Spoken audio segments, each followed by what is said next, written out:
question pour toi. Ben, let's go. 100 000 à investir. Je veux être 100% exécuté. Je ne sais pas si je devrais mettre le 100 000 one shot ou en DCA. Excellente question, c'est bon. DCA, pour ceux-là, des fois qui ne sauraient pas c'est quoi, c'est du dollar cost averaging. Fait que ça veut dire, est-ce que je mets one shot mon 100 000 ou je le mets comme en plusieurs montants pour baisser mon coût moyen? Parce que si, mettons, XEQT continue à monter, ben, les parts vont être plus chères. Fait que là, c'est ça.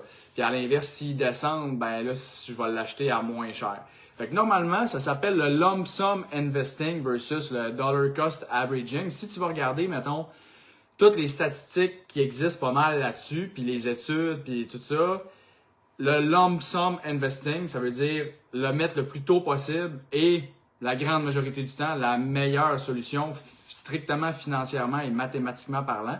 Fait que ça veut dire que si, mettons, tu as 100 000 à placer, tu sais, moi, une citation que j'aime beaucoup puis que je dis souvent justement dans les lives, c'est time in the market beats timing, time in the market beats timing the market. Okay? Donc, ça veut dire le plus longtemps que tu es dans le marché, le plus longtemps ton argent travaille pour toi, puis à long terme, c'est ça qui va être le plus payant. Okay? Parce que dans le fond, quand les gens, à moins si ton côté psychologique, mettons que si tu mets 100 000, t'es vraiment pas à l'aise, t'es pas capable de dormir la nuit parce que là, tu te sens pas bien parce que tu dis, Caroline, je l'ai tout mis, puis là, si ça plante, nanana, ok, tu peux le dollar cost à average ou tu peux juste en mettre certains montants, puis c'est bien correct.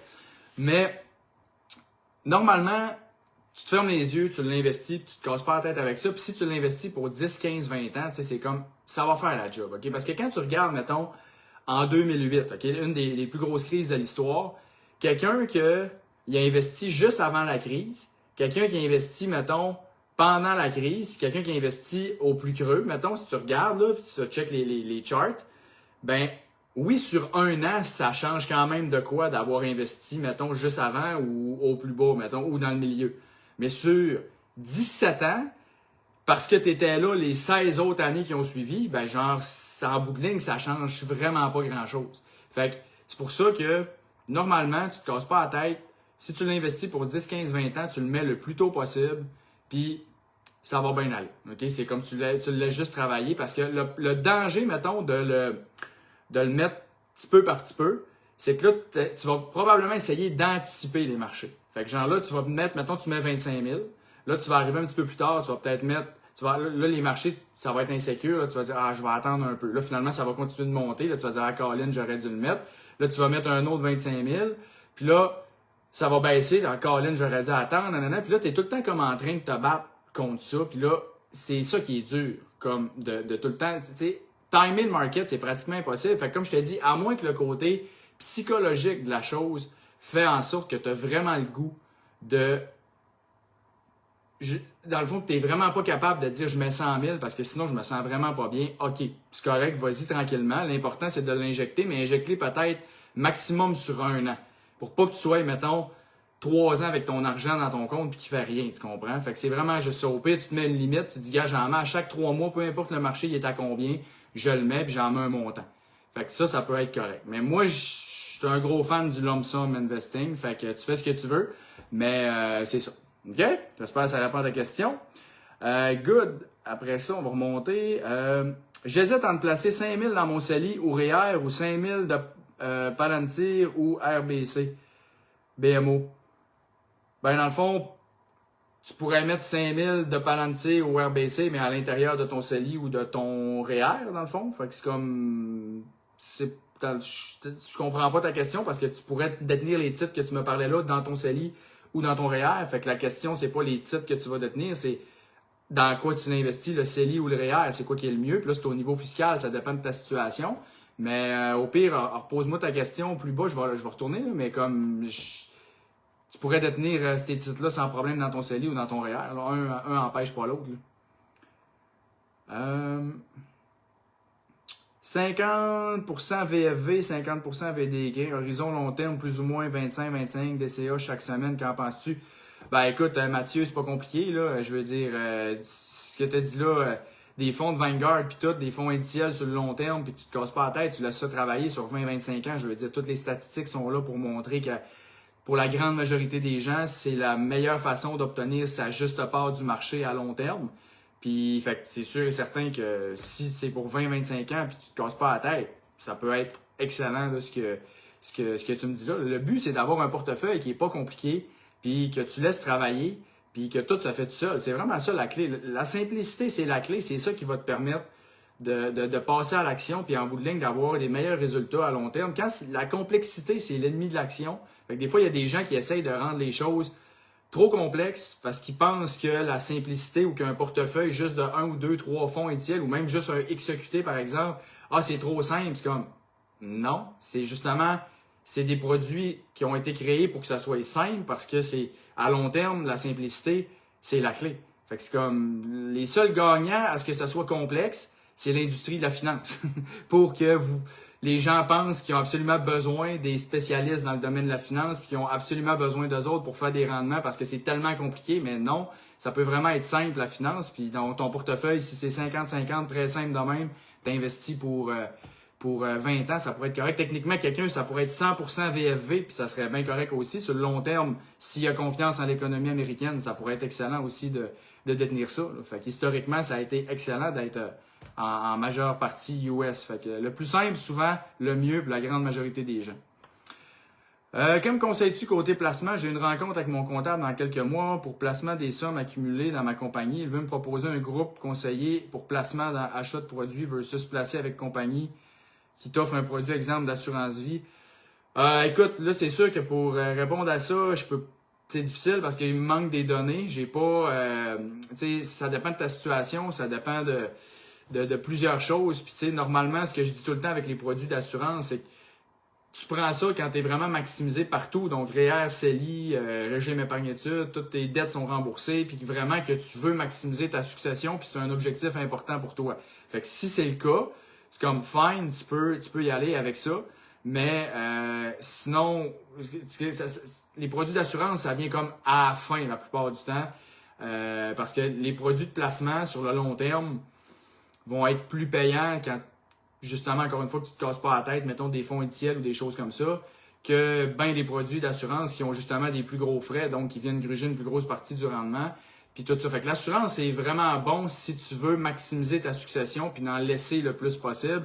S'il peut y avoir des stratégies à faire avec ça, puis comme je dis, si tout est maximisé, ça peut être pertinent.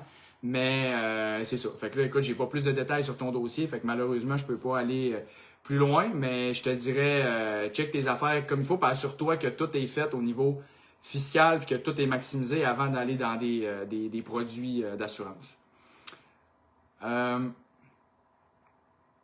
J'hésite entre BMO, RBC, Microsoft ou Palantir qui a un énorme potentiel, même je pense à General Dynamics. OK, mais ou juste mettre ça dans le CELI croissance ou REER FTQ. OK, c'est bon.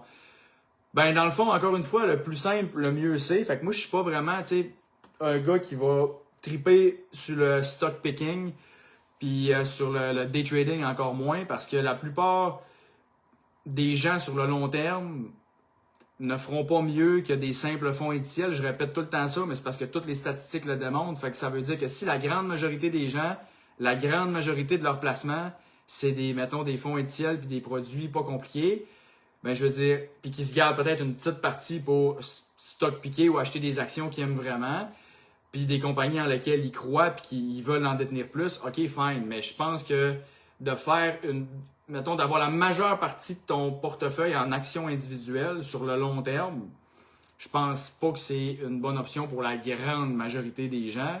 Puis, tu sais, je pense que ce qui est important en finance, c'est d'être assez intelligent pour comprendre qu'on n'est pas assez intelligent.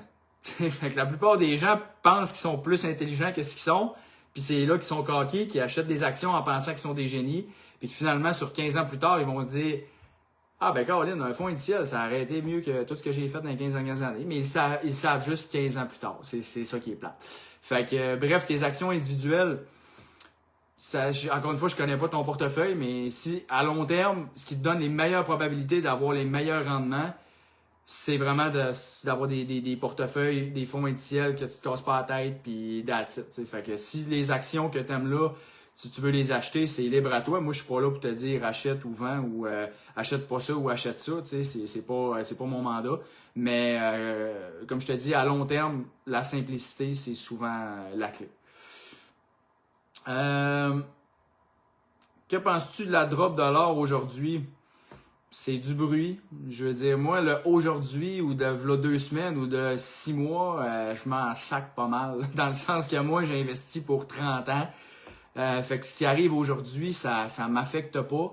Puis il va toujours avoir des drops, il va toujours avoir des choses, des guerres dans le monde, des affaires qui vont arriver, que tout le monde va dire « Ah, Colin, là, c'est différent. Ah, là, là, cette année, ça va planter. » Ou que là, ah, ça fait du bon contenu pour des gens qui partagent des fois leur portefeuille ou qui vont montrer genre « Hey, aujourd'hui, j'ai acheté telle action ou il y a telle action qui a fait tant puis je pense que c'est à cause de ça. » Fait comme pour montrer un peu à quel point ils suivent ça puis qu'ils sont cool, entre guillemets, puis ça fait du bruit, mais en bout de ligne, tout ce bruit-là, si tu l'ignores, ben tu vas probablement avoir des meilleurs résultats que les autres qui essayent de tout le temps checker à tous les jours qu'est-ce qui se passe, puis de comme spéculer, puis de comme anticiper les marchés, puis de... Fait que l'or qui a planté aujourd'hui, je m'en sac royalement. Fait que si ça répond à ta question. À la retraite, quelle est selon toi la proportion action-obligation? Ça dépend de tes objectifs, ça dépend de ta situation, ça dépend de ta tolérance au risque. Fait qu'il y a plusieurs facteurs. Règle générale, mettons, un 60-40 ou un portefeuille équilibré, ça peut être bien parce que, dans le fond, à la retraite, tu veux éviter les deux extrêmes. Tu sais, tu veux éviter d'être trop dynamique puis que là, de manger vraiment des bonnes claques si ça drop puis que là, tu es en train de décaisser ton argent puis tout. Là, c'est pas l'idéal. Puis tu veux éviter non plus d'être trop prudent parce que même si tu es à la retraite, tu as 1 million ou 2 millions, tu le sors pas one shot, là, ton million. Tu vas le sortir sur plusieurs années. Fait que tu investis encore probablement pour 15, 20, 25 ans, dépendamment de l'âge que tu vas décéder. Fait que tu veux avoir un portefeuille qui va te permettre de combattre l'inflation et d'avoir un rendement qui est quand même intéressant. Donc, tu veux pas être trop prudent. Fait que tu veux vraiment éviter les deux extrêmes d'être trop prudent ou d'être trop dynamique. Fait que normalement, un 60-40, règle générale, ça peut faire la job. Rendu là, c'est quoi ton 60, c'est quoi ton 40, tu sais, c'est quoi tu détiens là. C'est personnel à chacun, là, mais puis aussi ça peut être 50-50, ça peut même être 70-30, dépendamment de combien tu as besoin de tes placements, parce qu'il y en a des fois qui ont des gros fonds de pension, puis leur placement, ça va juste être une petite partie de leur revenu de retraite. Fait que dans ce temps-là, ben, ils peuvent se permettre d'avoir un portefeuille plus dynamique parce qu'ils investissent pour le long terme, puis ils en décaissent pas beaucoup. Fait que quand même qu'ils mangent une claque à un moment donné, c'est pas dramatique parce que la retraite dépend pas de ça. Versus quelqu'un que toute sa retraite dépend juste de ses placements parce qu'il n'y a pas de fonds de pension, ben là, l'allocation d'actifs va probablement être différente. T'sais. Fait que comme je dis, c'est du cas par cas, mais règle du pouce, un 60-40 à la retraite, ça peut avoir du bon sens, mais encore une fois, il y a beaucoup de facteurs. Fait que c'est à toi de checker ça avec la personne qui s'occupe de toi ou de tes finances, puis s'assurer que vous avez une bonne allocation d'actifs mis en place selon tous les facteurs que j'ai nommés tantôt. C'est quoi le bon profil financier dans 20 à 25? Quel montant devrait-on avoir pour une bonne sécurité financière? Écoute, Tommy, ça, c'est vraiment, vraiment relatif. Je veux dire, il y a des gens que ça peut être 1 million, des gens que ça peut être 10 millions. C'est comme, ça dépend vraiment de combien que t'as. Dans le fond, je te dirais une bonne règle du pouce, là, mettons. Tu peux dire, mettons, que tu dis, juste pour te le calculer à peu près, tu dis, bon, ben, combien de revenus que tu as besoin pour vivre, mettons, en dollars d'aujourd'hui, exemple. Fait que là, tu es comme, ben, OK, en dollars d'aujourd'hui, j'ai besoin, mettons, de 60 000 pour vivre, puis considérer que je suis quand même bien, puis tout ça. OK, fait que si j'étais capable de générer 60 000 avec mes revenus de placement, ben, genre, je serais content. Mettons, ça me donnerait le train de vie que j'ai besoin pour vivre, mais les revenus pour avoir le train de vie que je veux. OK, parfait. Fait que tu fais 60 000 fois 25, mettons. Fait que genre, puis là, ça va te donner avec un rendement de 5% ou 4%, tu sais, ce que tu as besoin pour te générer ça, juste en intérêt, tu sais. Fait que là, rendu là, après ça, tu es capable de dire, OK, fait que là, mettons que tu arrives, exemple, à 1 250 000, ben là, tu es comme, bon, ben 1 250 000 dans 25 ans, combien qu'il faut que je mette par mois avec un rendement moyen, mettons, de 7%, puis là, tu t'envoies sur une calculatrice d'intérêt composé. Puis là, tu checkes parfait, ben là, 1 250 000, ça me prend combien de temps pour accumuler ça? Là, tu fais des projections. Puis là, ça me prend combien par mois pour. Puis là, tu es capable de te gager après ça. T'sais. Fait que tu y vas à l'inverse. Fait que tu es comme, OK, combien que j'ai besoin pour vivre? Ça. Fait que là, c'est combien que ça me prend pour me générer ça? mettons 1 250 000, OK, puis 1 250 000, il faut que je mette combien par mois pendant les 25 prochaines années, ou par année, ou par semaine, comme tu veux, pour arriver à 1 250 000. Puis là, c'est sûr que idéalement, tu voudrais peut-être prévoir l'augmentation du coût de la vie, mais là, tu veux garder ça simple. Fait que, tu sais, dans le fond, parce que l'augmentation du coût de la vie, tu pourrais prendre ton 1 250 000 puis l'indexer, mettons, puis là, à 2 puis là, ça va te donner le montant plus élevé, mais tu veux garder ça simple parce qu'anyway, c'est juste pour toucher à tes intérêts. T'sais. Fait que si tu décaisses du capital, en plus, mettons que tu grugerais un peu de capital, ben, techniquement, tu vas être correct. Là, fait que c'est comme la règle du pouce, puis idéalement, éventuellement, tu te fais faire vraiment un vrai plan de retraite, mettons, avec toutes les qui tient compte de tout, là, mais juste pour une règle du pouce, là, t'es jeune, t'es en phase d'accumulation, ça te donne une idée un peu là, ce que je viens de te dire là. J'ai un CELI. Profil croissance, mais je ne détiens pas d'action. Je voulais connaître ton opinion sur 3 titres seulement. Mettre le 5000 dans mon profil croissance déjà existant. Tiens pas d'action, je voulais connaître.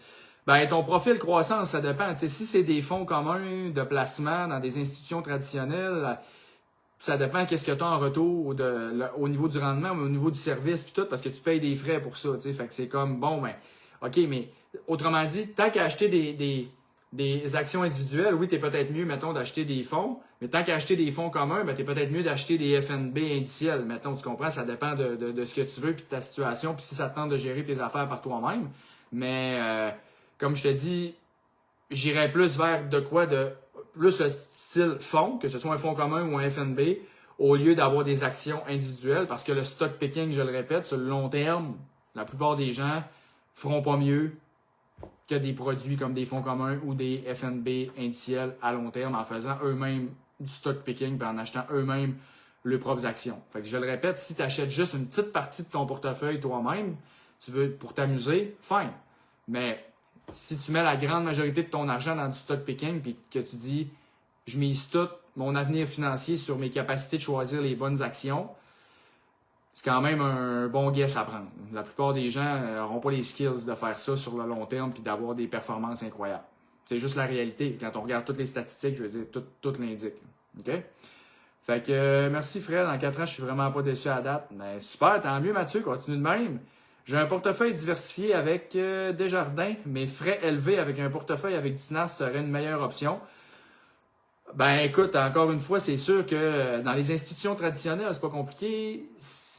Si tu n'as pas 1 million, dans la grande majorité des cas, ton niveau de service va être moyen dans les institutions traditionnelles, les caisses, les banques. C'est juste une réalité. Je veux dire, je connais plein de gens qui travaillent dans ces institutions-là puis qui me disent tout comment, tu sais, ce qu'ils vivent. Ça fait des années que j'entends les mêmes affaires. Puis là, les clients, j'en ai plein aussi qui chialent sur le service qu'ils ont. C'est normal, quand tu n'as pas 1 million, je veux dire, tu n'es pas considéré comme un client, on va dire, valeur élevée, puis tu n'as pas le traitement royal. T'sais. Puis c'est sûr que, dépendamment de combien tu as de placés en ce moment, si, mettons, tu as 200 000, ben, tu vas payer 2 points quelques total de frais. Si tu payes au-dessus de 5 000 par année, fait que la question qu'il faut que tu te poses, c'est, ben, mon 5 000, qu'est-ce que j'ai en retour pour ça? Si c'est une rencontre d'une demi-heure avec ton conseiller à chaque année qui te dit, mets le maximum de tes REER puis tes CELI, puis après ça, c'est fini, puis que vous jasez 20 minutes de la pluie puis du beau temps, ben, peut-être que tu payes cher un peu, puis effectivement que la gestion autonome, ça pourrait peut-être être une bonne option si tu investis en plus pour une longue période. Parce que payer des frais dans les institutions traditionnelles, c'est pas dramatique. Quand tu en payes, au début, tu n'as pas beaucoup d'argent, ou que tu en payes pendant quelques années, mettons 2-3 ans, le temps de t'éduquer, de faire les choses comme il faut, tout ça, c'est pas dramatique, pas de problème avec ça. Là où ça coûte cher et ça devient vraiment pénalisant, c'est quand tu investis pendant 15, 20, 25, 30 ans, toute une vie avec les institutions traditionnelles, puis que tu fais confiance aveuglément à ces institutions-là, c'est là qu'est le problème. Parce qu'en bout de ligne, c'est eux autres qui vont gagner là-dedans, c'est pas toi, à long terme. C'est juste ça qu'il faut être conscient, dans la grande majorité des cas.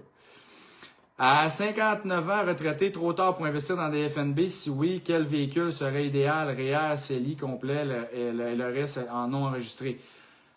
Ben, il n'est jamais trop tard, Gisèle. C'est juste que quand tu arrives à la retraite, le décaissement est vraiment, vraiment important. Puis c'est là que c'est extrêmement important d'être bien accompagné. Fait qu'autrement dit, moi, ce que je dis tout le temps, c'est que d'avoir un conseiller à pourcentage ou autre façon d'être rémunéré, mais mettons à pourcentage, là où ce que tu peux le plus rentabiliser ses frais, c'est quand tu arrives au décaissement. Par contre, c'est là que ça te coûte le plus cher parce que c'est là que tu as le plus d'argent, puis vu que c'est un pourcentage, ben c'est là que ça te coûte le plus cher, parce que c'est un pourcentage sur ton argent. Mais c'est là où un conseiller peut vraiment rentabiliser plus ses frais, parce qu'il y a beaucoup de choses techniques à regarder avec la fiscalité, dépendamment de ta situation, pour être sûr que ton décaissement il est fait de façon efficace. Fait que tu sois avec un conseiller à pourcentage ou que tu le trouves de façon indépendante, c'est vraiment important quand tu es rendu à la retraite, d'avoir quelqu'un qui t'accompagne dans le décaissement, parce que moi, je ne l'ai pas vu à la date, quelqu'un qui fait son décaissement tout seul, 100%, puis que tout est beau. J'ai jamais vu ça. Fait que c'est toujours bon d'avoir quelqu'un qui t'accompagne, parce que le décaissement, il y a beaucoup de petites subtilités, beaucoup de petits détails, beaucoup de petits points, puis tu sais, la fiscalité change à toutes les années aussi, fait qu'il peut y avoir des règles qui ont changé, là, t'es pas au courant, puis tu sais, fait que c'est tout le temps bon. Fait que d'avoir un bon plan de fin, un bon comptable qui check ton décaissement avec toi, super important. Puis si ta seule façon d'avoir accès à ça, c'est de payer des frais, ben c'est à toi d'évaluer combien que tu payes puis de voir si tu en as pour ton argent. Mais comme je te dis, à la retraite, c'est là que c'est probablement le plus important d'être accompagné. Tu sais, la phase d'accumulation, c'est quand même simple, surtout si ton dossier n'est pas compliqué. La majorité des gens peuvent gérer leurs affaires à grande majorité par eux autres mêmes s'ils sont éduqués et ont des bonnes connaissances. Puis c'est ça que j'essaye de faire depuis que j'ai lancé ma business. Puis après ça, ben quand tu es rendu à la retraite, là, c'est important d'être comme vraiment plus suivi à chaque année puis de regarder ça comme il faut. Parce qu'il y a beaucoup de choses, comme je disais. Jamais trop tard pour investir, non, effectivement. Que penses-tu de la plateforme Wealthsimple? Ben, c'est super pour quelqu'un qui veut gérer ses affaires. Je veux dire, c'est très friendly user, c'est pas compliqué. Fait que non, vraiment, Wealthsimple, ça a bien du bon sens. J'ai 41 ans, j'ai un horizon d'environ 20-25 ans avant ma retraite, même si je prévois la prendre plus tôt. J'ai 100% d'actions en ce moment par des fonds indiciels. Je lis à plusieurs endroits que c'est suggéré d'avoir 10-20% d'obligations, mais je vois des idéologies qui varient. C'est quoi un peu ton opinion sur le ratio d'obligations versus actions quand on a un long terme devant nous? Ça dépend vraiment de ta tolérance au risque. Puis, tu sais, John Bogle, une règle du pouce qu'il donne, c'est que normalement, tu mets ton âge en pourcentage d'obligations dans ton portefeuille, mais ça s'adresse à quelqu'un qui est plus prudent vraiment de nature. Parce qu'à 40 ans, ça voudrait dire que tu aurais techniquement 40% d'obligations, mais si tu es quelqu'un de vraiment dynamique et que ton profil d'investisseur est vraiment comme full croissance, ben là, 40% d'obligations, peut-être que tu trouverais ça un peu trop. Fait que c'est une règle du pouce qui s'adresse plus à des gens un peu plus conservateurs, mais je la mentionne quand même si ça peut être utile. Puis sinon, ben, je te dirais, les obligations, tu sais, parce que, en fait, c'est tout le temps combien tu as d'argent, puis ça fait combien de temps que tu investis. Parce qu'au début, c'est facile. Quand tu regardes, mettons, là, les chiffres, puis tu regardes, tu as 100 000 ou tu as 50 000 ou peu importe, puis ça fait un an que tu investis, puis ça monte. C'est facile d'être croissance, puis d'être 100% en action, puis c'est bien le fun. Mais quand il arrive une vraie drop, là, une vraie, là, que comme là, il n'y en a pas eu des vrais drops. Là. Il y a bien des gens en ce moment qui n'ont jamais mangé une vraie volée. C'est comme une vraie de vraie volée. Là. Il y en a beaucoup qui ne s'est pas arrivé. Fait que quand ça arrive et que tu es 100% en action, c'est là que ça peut shaker plus. Même si tu comprends que ça va remonter à long terme, même si logiquement, rationnellement, tu comprends tous les principes qu'il ne faut pas vendre, il ne faut pas paniquer, puis tout ce que j'enseigne également tout le temps, c'est comme, OK, tu comprends ça. Mais reste que quand tu le vis, c'est comme, l'humain, le cerveau, là, il réagit 2 fois plus fort aux baisses qu'aux hausses, aux pertes qu'aux gains du même montant. Fait que si tu fais moins 20 puis tu fais plus 20, tu vas être vraiment, vraiment plus affecté de faire moins 20 qu'à de faire plus 20. Fait qu'autrement dit, c'est vraiment comme, bon, ben, à combien que je suis prêt, mettons, d'accepter que ça drop puis que je sens que ma limite est pas mal là. Puis c'est pas mal ça qui va dicter un peu combien que tu mets d'obligations dans ton portefeuille. T'sais, fait que si tu dis, ben moi, 25% de baisse, je commencerais à shaker pas mal, mettons 1 million, ça serait rendu à 750 000, ben là, ça va te donner une idée de, OK, ben peut-être que mon portefeuille, une baisse de 25%, ça représente combien de pourcentage d'obligations? Mettons que c'est 20% ou 25%, je dis des chiffres de même, là, mettons, c'est comme, bon, ben tu te mets ça dans ton portefeuille parce que là, ça va te donner comme ta bonne tolérance, ta bonne répartition d'actifs pour ta tolérance au risque. T'sais. Fait que c'est plus comme ça, je pense que tu devrais y aller. Parce que les obligations sont vraiment utiles quand ça baisse. C'est quand ça baisse, c'est ça qui te permet de garder vers le haut parce que les autres, ils continuent de générer des revenus puis c'est stable. Tandis que les actions, ben, eux autres sont en train de baisser. Fait que tes obligations, quand ça va mal, tu les aimes vraiment. Mais comme je disais, là, ça n'a pas t'es mal, puis si tu viens de commencer à investir, ça fait pas longtemps, puis que t'as pas vécu de crise, puis que t'as pas beaucoup d'argent non plus, ben avoir des baisses quand t'as 50 000 versus t'as 1 million, c'est pas pareil. Tu sais, perdre 5 000, 10%, genre sur 50 000, ça se vit quand même bien pour la plupart des gens. Mais quand tu as 1 million, perdre 100 000, perdre entre guillemets, le temps que tu vends pas, puis voir 1 million passer en 900 000, ça fesse pas mal plus fort. Fait que tu sais, tout est relatif. Fait que les gens au début sont beaucoup plus coqués, mais quand ça arrive pour vrai puis ils ont plus d'argent, là, les gens sont pas mal plus chicken, rendu plus tard. Ça, c'est bon. Tu penses quoi des assurances maladie, invalidité? Écoute, l'assurance invalidité, c'est vraiment l'assurance la plus importante. Dans le fond, moi, je le dis tout le temps à tous les clients que je rencontre. Depuis le début de ma carrière, ça fait 12 ans que je suis dans le domaine. C'est comme la première place qu'il faut que tu investisses, c'est dans ton assurance invalidité si tu n'en as pas. Okay? Parce que ta capacité à travailler, c'est ta ressource la plus précieuse. Donc, il faut que tu la protèges. Puis tu la protèges avec une assurance invalidité. Tu n'as pas le choix. OK? Fait que ça, pour vrai, quand même, ça coûte 100, 150, 200 pièces par mois pour t'assurer pour ce que tu as de besoin. Ben, tu diminues tes placements de 200 pièces par mois puis tu t'assures. Puis tu prends une assurance invalidité puis une bonne avec tout ce que tu as de besoin dedans. Puis on s'entend, j'ai aucune assurance à vendre. Là. Fait que si je le dis ça en ce moment, c'est parce que c'est vraiment, vraiment important. OK? Fait que l'assurance invalidité, si tu n'en as pas, vraiment important, c'est non négociable. C'est ce que de plus primordial. C'est la première place à investir. OK? Après ça, assurance maladie. Si tu parles d'assurance maladie grave, mettons, là, si c'était ça que tu voulais dire, assurance maladie grave, je te dirais que ça dépend de ta tolérance au risque. Parce que si tu dis, ben moi, une assurance maladie grave, ça me coûterait, exemple, 30$ par mois. Puis pour 30$ par mois, ça me donnerait 50 000, je dis des chiffres comme ça. Ben moi, je trouve que ça va me donner un montant de plus si je tombe malade grave. Puis payer 30$ par mois, je suis content de l'avoir. Puis si finalement je m'en sers jamais, ben ça me dérange pas d'avoir payé 30$ par mois. OK, parfait, prends-en une. Si t'es comme, ben moi pour vrai, ça m'emmène, même si j'ai eu 50 000 de plus, ça changera pas tant grand-chose à ma vie d'avoir 50 000 de plus.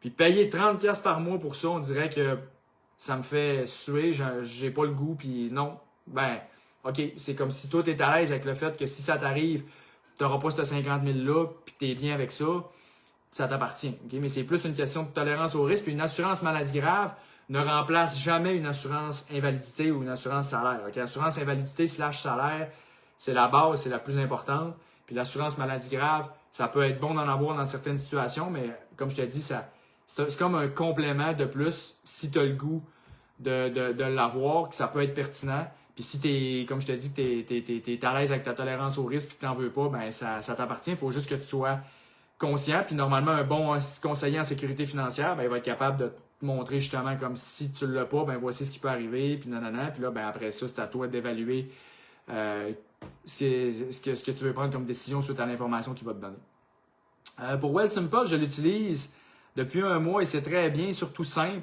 Et répondre au téléphone pour toute question. Ouais, Wealthsimple, comme je disais, c'est super bon. Rien à dire de négatif là-dessus. Question pour un éventuel placement. Si je me questionne si c'est bien équilibré, mettons 60 VFV, 40 XEQT, ou devrais-je diversifier davantage vu que c'est beaucoup concentré aux États-Unis? OK, ben dans le fond, Stéphanie, c'est pas compliqué. Là. Si tu as XEQT, XEQT, c'est déjà diversifié comme as fuck. OK? Parce que tu as États-Unis, Canada, mondial, marché émergent. Fait que comme tout est déjà fait. Fait que techniquement, tu voudrais avoir VFV seulement si tu as le goût d'avoir une pondération plus élevée aux États-Unis.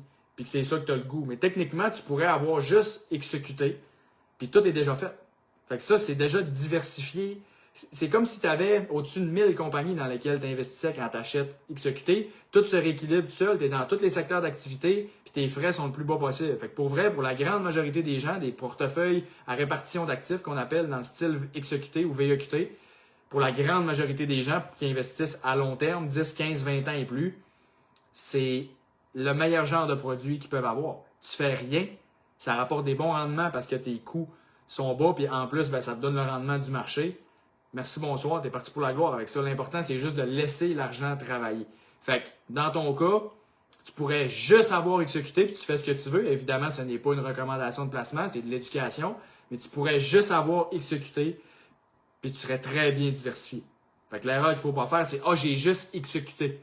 C'est comme, non, c'est comme si tu avais acheté 4 fonds séparés. C'est comme si tu avais acheté VFV, VDY, mettons, canadien, puis après ça, marché mondial, puis après ça, marché émergent, puis tu les avais achetés tous les 4. Mais là, tu as acheté un produit qui est contient à l'intérieur pour te simplifier la vie, dans le fond. C'est merveilleux. Moi, ces produits-là, j'adore. Peux-tu m'expliquer le taux d'intérêt et le coût réel d'intérêt sur une hypothèque? Tout le monde magasine des taux, mais ce n'est pas réellement ce qu'on devrait regarder. Le coût d'intérêt, non. Ben, en fait, je vais peut-être répondre à ta question, puis pas, mais en gros, ce que je vais dire là-dessus, c'est que, tu sais, l'hypothèque, effectivement, que les gens vont magasiner des taux, puis en bout de ligne, là, je veux dire, tout le monde va être à peu près pareil. Là. Le taux, là, à 0,4% de différence, je veux dire, ça va être la même affaire. Là. Fait que le monde qui magasine des taux, puis tu peux-tu m'avoir le meilleur taux, puis ci, puis ça, c'est comme, Chris, c'est la même affaire partout. Okay? C'est comme, casse-toi pas la tête, là, le domaine de la finance, c'est trop compétitif. Fait que je veux dire, ça va tout être à très peu de choses près la même affaire. Fait que ce qui est important, c'est plus de regarder au niveau, bon, si j'ai un problème, le service, ça va-tu être pas pire? Après ça, les pénalités sur mon hypothèque, si je m'en vais, mettons, c'est quoi? Tu sais, c'est comme là, j'ai-tu une plus grosse pénalité? Après ça, c'est quoi les petits caractères, dans le fond, pour être sûr que tout le reste, c'est ça coche? Parce que c'est bien beau si tu as sauvé 0,2 sur ton intérêt. Mais si après ça, quand il arrive de quoi, ta pénalité est plus grosse ou que tu as un service que tu n'es pas capable de parler à personne, ben, tu vas leur perdre pas mal plus que 0,2, tu comprends, sur le long terme. Fait que, ce qui est important à checker sur une hypothèque, c'est pas vraiment le taux, parce que comme je te dis, le taux, il va être partout pareil. Tu n'auras jamais une place que ça va être comme 3%, puis toutes les autres sont à 6%. Ça n'arrivera jamais. C'est comme jamais. C'est ça, tout le monde va être pareil à très, très peu de choses près, puis n'importe quel courtier hypothécaire va pouvoir vous confirmer ça. Okay? Fait que c'est juste comme, c'est une réalité. Fait que le taux d'intérêt, c'est pas la variable la plus importante à checker. C'est tout le reste que j'ai mentionné tantôt. Quels sont les meilleurs FNB au Canada dans un CELI et un REER? Écoute, le meilleur, c'est relatif. Ça dépend de tes objectifs, de ta tolérance au risque, de toutes les choses que j'ai dit tantôt. Fait que je peux pas te répondre à ça. Par contre, je vais te dire, mettons, que des FNB que j'aime beaucoup, c'est les portefeuilles que je parlais tantôt à répartition d'actifs, dans le style XEQT, VEQT, puis des choses comme ça. Parce que ces portefeuilles-là, c'est comme si tu avais acheté 4-5 fonds indiciels par toi-même, mais tout se rééquilibre tout seul, tu n'as rien à faire, puis tu mets ça pendant 20, 25, 30 ans, tu laisses ça travailler, merci, bonsoir, tu es parti pour la gloire. Fait que c'est comme, tu n'as rien à faire, puis tu sais que tu vas avoir des bons résultats à long terme. Parce que si ça t'a pas amené des bons résultats, ben guess what, n'importe quel autre produit de placement que tu aurais acheté dans des institutions traditionnelles, ça aurait été encore moins bon que ça. Fait que si XEQT t'a rapporté 5% dans 20 ans, ben les banques, les caisses, ils t'auraient donné 3% dans 20 ans. Okay? C'est pas compliqué, c'est tout le temps le marché moins les frais sur le long terme, à règle générale, là, la plupart du temps, 95% du temps, c'est pas mal ça, là, les rendements. Fait que c'est comme, casse-toi pas la tête, des portefeuilles à répartition d'actifs qui se rééquilibrent tout seuls, je le répète, pour la grande majorité des gens qui comprennent ce qu'ils font, puis qui comprennent la mécanique de ça, puis qui prennent le temps un peu de s'éduquer justement là-dessus, puis d'augmenter leur connaissance pour qu'ils le fassent en connaissance de cause, puis qu'ils comprennent qu'est-ce qu'ils font. Ben, ce genre de produit-là, pour la grande majorité des gens, à long terme, c'est excellent. Excellent. Ton top 2 des meilleurs livres de finances personnelles que tu conseilles sur la croissance financière.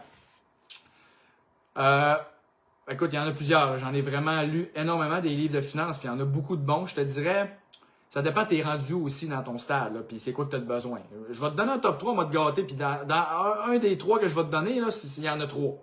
Fait que comme là, tu vas avoir genre 5 livres. Fait que, t'as gâte. Fait que dans le fond, numéro 1, c'est la trilogie de Pierre-Yves McSween. Donc, en as-tu vraiment besoin? Liberté 45, puis La facture amoureuse. Là-dedans, c'est adapté pour le Québec, fait que c'est avec les règles du Québec, fait que c'est un livre d'extrêmement haute qualité, parce que les détails qu'il donne sont super bons, les exemples, c'est super pertinent, puis c'est des exemples concrets dans une situation fiscale du Québec. Parce que des fois, tu lis des livres, c'est super bon, mais c'est aux États-Unis. Puis là, ils te disent des stratégies, mais tu peux pas les faire ici, ou que la fiscalité est différente. Là, ben, c'est pas pareil, tu comprends? Mais là, cette trilogie-là, c'est vraiment comme au Québec, voici comment que ça se passe. Fait que pour vrai, Pierre-Yves McSween, il a fait un travail incroyable avec ces livres-là. Moi, quand je les ai lus, j'étais wow, c'est vraiment, surtout Liberté 45 puis La facture amoureuse, là, en tant que plan fine, ces livres-là, c'est des bijoux. Puis Liberté 45, s'il l'avait pas écrit, c'est comme, c'est le livre que j'aurais voulu écrire. Fait que chapeau Pierre-Yves, il l'a vraiment bien fait. Mais La facture amoureuse aussi, plein de sujets super pertinents là-dedans, puis comme plein de choses que les gens savent pas. Fait que la trilogie de Terry McSween, je peux pas dire assez de positif là-dessus. Après ça, sinon, je dirais The Psychology of Money. Fait que je pense que la psychologie de l'argent, il est sorti en français. Fait que la psychologie de l'argent, ça, c'est vraiment un des meilleurs livres pour comme juste comprendre, tu sais, notre relation par rapport à l'argent, puis comment que le cerveau fonctionne aussi par rapport à l'argent. Puis vraiment, l'auteur, j'adore comment il écrit. Fait que super bon. Puis sinon, Tony Robbins, L'argent, l'art de le maîtriser. Fait que Money, Master the Game de Tony Robbins, c'est une bible, c'est genre 800 pages, mais pour vrai, vraiment solide. Là. Genre, il y a tout là-dedans, là, comme... Je pense que c'est le livre le plus complet de finance. Là, parce qu'il y a accès à des investisseurs, il y a accès à Ray Dalio, il y a accès comme à des légendes de l'investissement. Fait que c'est comme, moi, j'écrirais ce livre-là, je peux pas aller faire une entrevue de 4 heures avec Ray Dalio, j'ai pas accès à lui. Mais comme Tony Robbins, lui, il a accès à ce genre de personnes-là. Fait que ça permet d'avoir de l'information qui est ultra précieuse et ultra pertinente. Fait que non, Tony Robbins, ce livre-là, vraiment incroyable. Fait que top 3, puis t'en as 5 dans le top 3. Hein? Je peux pas dire je fais rien pour toi. Après ça, salut, j'ai beaucoup lu sur le bon fonds indiciel 100% action équilibrée et tout me ramène à VEQT. Si je vis seulement FNB sur 20 ans, est-ce que le portefeuille le plus simple autogéré? Absolument. VEQT, comme je disais tantôt, sur le long terme, casse pas la tête, puis tu peux avoir ça pendant 20 ans, puis c'est vraiment super bon, vraiment. Monter un portefeuille avec les droits de cotisation à ta blonde, il y en a dessus qui font ça quand le leur est maximisé. Droit de cotisation CELI ou REER? Parce que dans le fond, avec le REER, si toi, tu es tout maximisé, le REER de conjoint, ça n'a pas rapport parce que c'est sur tes droits à toi. Mais dans le fond, non, ce serait plus l'inverse. Si toi, tu as des droits inutilisés puis que, mettons, tu voudrais cotiser pour ta blonde, pour y prendre des REER, mais que c'est toi qui sauves l'impôt, là, ça pourrait être bon. Mais vu que tu es maximisé partout, ça devient plus touché un peu, mettons, d'utiliser les droits de l'autre personne. Ça peut être fait, mais c'est parce qu'il faut que tu lui donnes l'argent. Elle l'investit, mais après ça, tu peux te faire une entente avec, tu sais, puis comme si on y arrive de quoi, tu sais, bon, ok, tu me redonnes ça, mais techniquement, ça y appartient, tu sais, cet argent-là, vu que c'est dans ses véhicules, fait qu'il faut que tes papiers soient bien faits, tu sais, mais c'est plus touché, mettons, c'est plus touché. Comment Hamilton, etc., peut donner pas loin de 15%, bon, ok, ça, c'est en dividende, ça, c'est... Je veux dire, quand c'est trop beau pour être vrai, ça l'est. À long terme, tout finit par se rééquilibrer. Fait que comme, pense-y, OK? Warren Buffett, mettons, en moyenne, OK, le marché, là, mettons que tu investis dans le marché des fonds indiciels, exemple, là, États-Unis, 100% US, OK? C'est pas ça que je te dis de faire, là, mais mettons. Tu vas faire en moyenne 9% de rendement par année. Mettons, les 100 dernières années, ça a donné à peu près ça. Okay? Fait que le marché, on va dire qu'il donne à peu près 9-10% de rendement, OK? Mettons, en moyenne sur le long terme. Warren Buffett, qui est un des meilleurs investisseurs au monde, il fait 20. OK? Fait que de penser que tu vas faire genre 14-15 de même, comme, tu sais, avec un produit qui va te donner ça, juste en dividende, puis que tout est beau, c'est comme, merde, sur le long terme, ça sera pas soutenable tout le temps. Ça, c'est comme, oublie ça. Tu sais, ça sera pas soutenable sur le long terme. Fait que c'est bien beau, là, en ce moment, mais comme je dis, il faut toujours avoir une mentalité à long terme. Puis à long terme, ça veut dire, si ça donnait 14-15% tout le temps fixe, sans aucun problème, je veux dire, tout le monde investirait là-dedans. Les meilleurs investisseurs au monde aussi le feraient. Fait que c'est comme, casse-toi pas la tête. Quand c'est trop beau pour être vrai, la plupart du temps, ça l'est. À part altic.ca. Ça, c'est trop beau pour être vrai, mais ça l'est vraiment. Colin que c'est beau. Tu le dis, c'est beau. Avec la formation que tu offres, est-ce que tu apprends aux gens à faire un plan de décaissement? Non, parce qu'un plan de décaissement, c'est vraiment touché, là. Fait que tu peux pas, tu peux donner les grands principes pis tout, ça c'est correct, mais même si tu faisais une formation sur comment décaisser ton argent, tu as quand même besoin d'avoir quelqu'un qui t'accompagne, qui est au courant des dernières règles de fiscalité puis être sûr que tout est beau, tu sais, parce que comme je dis, le décaissement, c'est vraiment touché. Fait que non, dans ma formation, je parle pas de comment faire un plan de décaissement, c'est déjà assez complexe de même, puis le but, c'est de rendre ça le plus simple possible pour la plupart des gens. Fait que oui, je parle un peu d'affaires de retraite, puis les points à regarder à la retraite, puis tout, mais je parle pas comme de plan de décaissement précis, puis montrer comment en faire un par soi-même. C'est trop touché, mais éventuellement, je vais peut-être faire une update dans ma formation où je vais peut-être aller pousser un petit peu plus sa retraite puis aller un petit peu plus dans le technique pour offrir justement un petit peu plus de contenu aux gens qui vont être rendus là. Mais là, la formation, ça s'adresse surtout ceux-là qui sont en phase d'accumulation. C'est beaucoup, donc les 50 ans et moins, mettons, c'est beaucoup à eux autres que la formation s'adresse. Je suis à 5 ans de la retraite et mon type de profil est équilibré.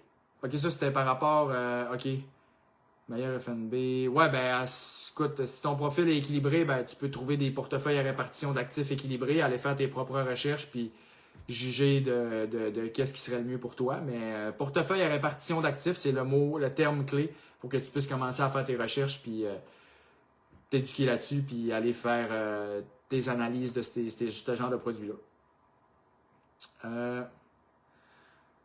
Si j'ai du VDE, est-ce que dédouble mon placement puis paye un frais pour rien? Tu peux dédoubler, mais tu payes pas un frais pour rien parce que dans le fond, le frais, s'il est la même affaire dans les deux fonds, ou à peu de choses près pareil, tu dédoubles pas le frais, tu l'aurais payé dans un ou l'autre. Fait que ça dédouble pas le frais. Ça dédouble peut-être le placement. Mettons que des fois, tu as des choses qui se répètent, ce qui est des fois peut-être pas optimal, mais tu dédoubles pas ton frais. C'est ça. Si c'est le même frais dans les deux fonds, tu aurais payé la même affaire, peu importe dans quel fonds que tu étais. Fonds de pension, REER, CELI, plein, c'est possible d'avoir trop de REER. Comme je dis tout le temps, le REER, si tu l'utilises de façon optimale et stratégique, ça fait juste te donner plus d'options. Fait que dans le fond, le REER, ça va juste te donner plus d'options. Puis pour que ce soit pénalisant pour toi, il faudrait que tu aies cotisé tes REER puis que tu ressortes à un taux d'imposition plus élevé.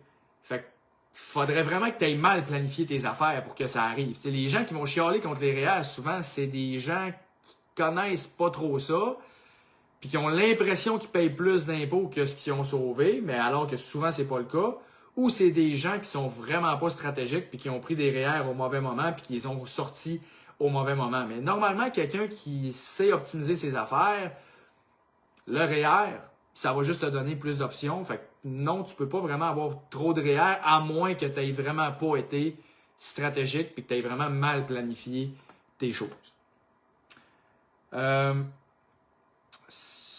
Ça va très bien, merci. Mon CELI à la banque, même si je n'ai pas de conseiller, je paye des frais. Bien sûr, ça dépend du type de produit, mais c'est sûr que si tu es dans des fonds à la banque, tu payes des frais à 2, quelques %. Puis c'est souvent la plupart des gens, ils pensent qu'ils ne payent pas de frais, mais ils en payent. Puis souvent, ils payent la totale. Quand tu es dans les institutions traditionnelles puis que tu es dans le bas de la liste, c'est-à-dire avec, mettons, 250 000 et moins, c'est là que tu payes le plus cher.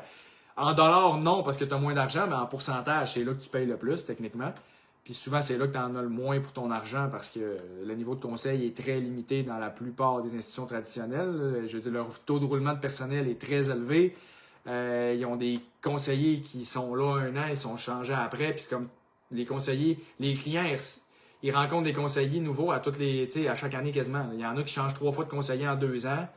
Puis c'est comme, je pense que j'en connais plus que lui. C'est ça que les gens se disent. Comme crime, je connais pas grand-chose en finance, mais on dirait que j'en connais plus que le gars qui me répond à la banque. Fait que c'est comme, mais oui, si tu as des produits de placement à la banque ou à la caisse, mettons des fonds communs, tu payes un frais, c'est officiel, même si tu n'as pas de conseiller. Crois-tu que la guerre en Iran va avoir beaucoup de répercussions? Écoute, personne ne peut prédire l'avenir. Je suis assez intelligent pour savoir que je suis pas assez intelligent, je le répète. Fait que la guerre en Iran, ça peut avoir des répercussions, comme ça peut pas en avoir tant que ça. On le sait pas. Ce qui est important, c'est le long terme. Tout ce que je vais te dire, c'est que dans les 60 dernières années, regarde toutes les guerres qu'il y a eu, même les 100 dernières années, aujourd'hui, ben, on est rendu là, on existe encore, puis on a passé à travers, puis l'humain finit par s'adapter, puis les marchés, même affaire, puis les compagnies trouvent le moyen de faire du profit. Fait qu'en bout de ligne, à moins que tu penses que le monde ne sera plus là dans 10, 15 ans, 20 ans, c'est ta perception des choses, tu as le droit, ben, OK, investis pas, mais sinon, casse-toi pas la tête avec le court terme, laisse ça travailler. Quand tu investis à long terme, c'est tellement plus simple. C'est tellement plus facile. Les gens, ils se cassent bien trop la tête avec tout le bruit, tout ce qui se passe, les nouvelles, puis comme je te dis, c'est ça qui vend, puis c'est ça qui fait que les gens, ils font du contenu sur les réseaux, puis tout, puis comme le monde les écoute, mais en bout de ligne, c'est du bruit. C'est du bruit, puis c'est pas parce que tu écoutes tout ce bruit-là que tu vas être un meilleur investisseur, parce que tu te donnes plus d'occasions de faire des erreurs. Puis, je vais te dire de quoi, là? Puis ça, tu peux aller faire des recherches là-dessus. Là. Ceux-là qui font les meilleurs rendements là, à long terme, sais-tu c'est quelle catégorie de personnes? Les morts. Ben ouais. Parce que ils font rien. Puis tu ressors des portefeuilles après, mettons, des gens qui ont été décédés, puis de l'argent qui avait été oublié. Puis tu regardes les rendements, puis c'est super bon. Pourquoi? Parce qu'ils n'ont pas touché. Fait que fais comme un mort, qu'on soit pas à la tête, check pas les nouvelles, check pas les affaires, puis à long terme, dans 20 ans, ça va bien aller. C'est sûr, si tu investis pour 1 an ou 2 ou 3, là, c'est plus tannant. Et quand tu investis pour 20, 25, 30 ans, il n'y en a pas de problème. À long terme, les compagnies vont trouver le moyen de faire du profit. L'humain va s'adapter. Puis oui, il va y avoir des up and down. Puis oui, il va y avoir des périodes que ça va pas bien, mais ça fait partie de la game. La volatilité, puis tout le bruit qu'on entend à court terme, puis toutes les baisses qui arrivent, c'est le prix à payer pour avoir un rendement moyen qui est intéressant à long terme, puis qui fait que tu vas faire un rendement qui va te permettre d'atteindre tes objectifs. Il n'y a rien de gratis dans la vie. Tu ne peux pas faire 20 de rendement par année, puis pas subir de baisse jamais, puis que tout aille bien tout le temps. C'est impossible. Ça ne marche pas de même. Ah va? C'est ça que je vais te dire, c'est la guerre. Good, merci. Bientôt fini mes formations de l'AMF. Bientôt capable de fournir ces services-là. Je suis déjà full en assurance perso. OK, parfait. Assurance vie, invalidité. Invalidité, je l'ai dit, c'est la plus importante. Assurance vie, ben écoute, ça dépend si tu as des enfants, si tu veux laisser de l'argent à ta succession, ça dépend si tu as des actifs. Fait que, normalement, l'assurance vie, je veux dire, à moins que tu aies 2-3 millions et que tu es complètement indépendant, oui, tu en as besoin, c'est sûr, pendant ta période active, donc de 25 à 50, 55 ans. Puis après ça, tu en as besoin seulement si toi, tu considères que tu veux léguer plus d'argent à ta succession puis que c'est un objectif qui est important pour toi. C'est ça que je vais te dire sur l'assurance vie. Mais si en ce moment, tu as moins de 50 ans, ce qui a l'air d'être le cas avec ta photo de profil, à moins que tu sois complètement indépendant financièrement puis très riche, oui, fort probablement que tu as besoin d'assurance vie. Invalidité est important. Assurance vie est là pour protéger tes avoirs pour ta famille. Oui, exactement. Est-ce que tu fais de la planification financière pour la retraite? Je suis nouveau sur ton groupe. Comment fait-on pour te rejoindre? Tu peux m'écrire en privé si tu veux. Tu peux m'envoyer un message parce que là, je ne peux pas faire tous les messages pendant le live, là, mais dans le fond, tu peux m'envoyer un message en privé.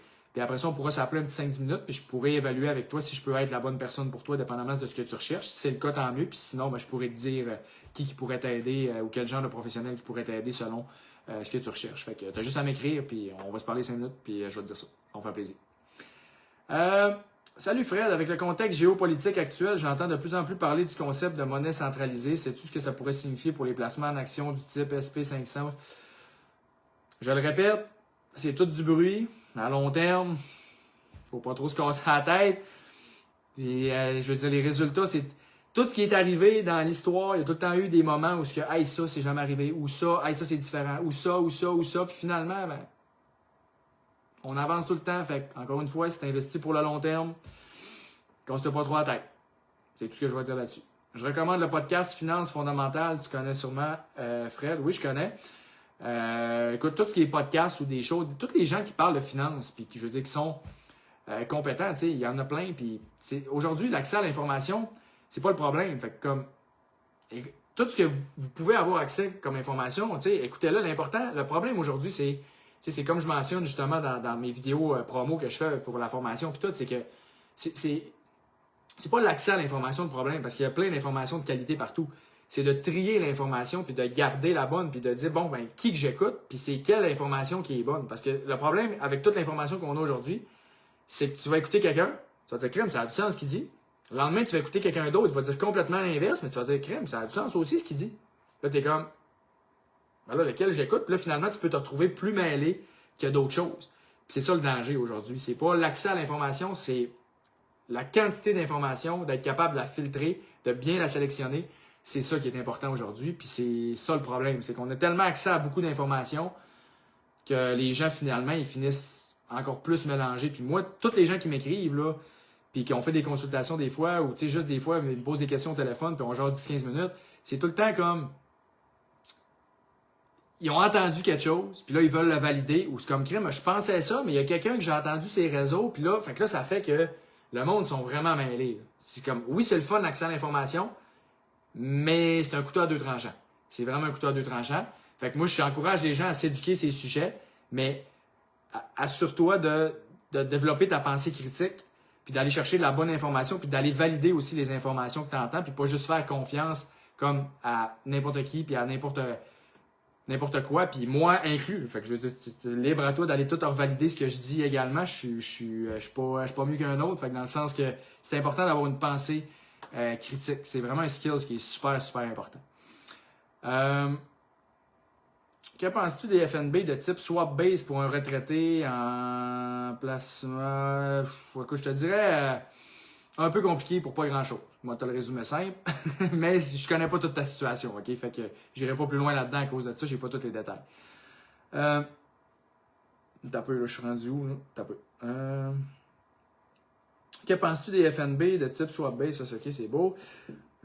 Voyons, ça pop. VEQT, c'est Vanguard. Fait que j'oublie Palantir, BMO et je mets mon argent dans VEQT. Ben, quand tu vas acheter, c'est parce que quand tu achètes VEQT, tu as accès à toutes les compagnies, tu comprends, qui représentent le marché. Fait que je veux dire, à moins que tu voudrais détenir plus de Palantir, puis parce que tu l'aimes vraiment, c'est correct, c'est à toi. Mais comme je te dis, rendu là, c'est toi qui décides. Le stock picking, si tu veux pas te casser la tête, oui, va sur VEQT. Si Palantir, tu penses, selon les analyses que tu as faites, que c'est comme la meilleure compagnie qui existe, puis que si tu n'investis pas là-dedans, tu vas manquer de la chance de ta vie.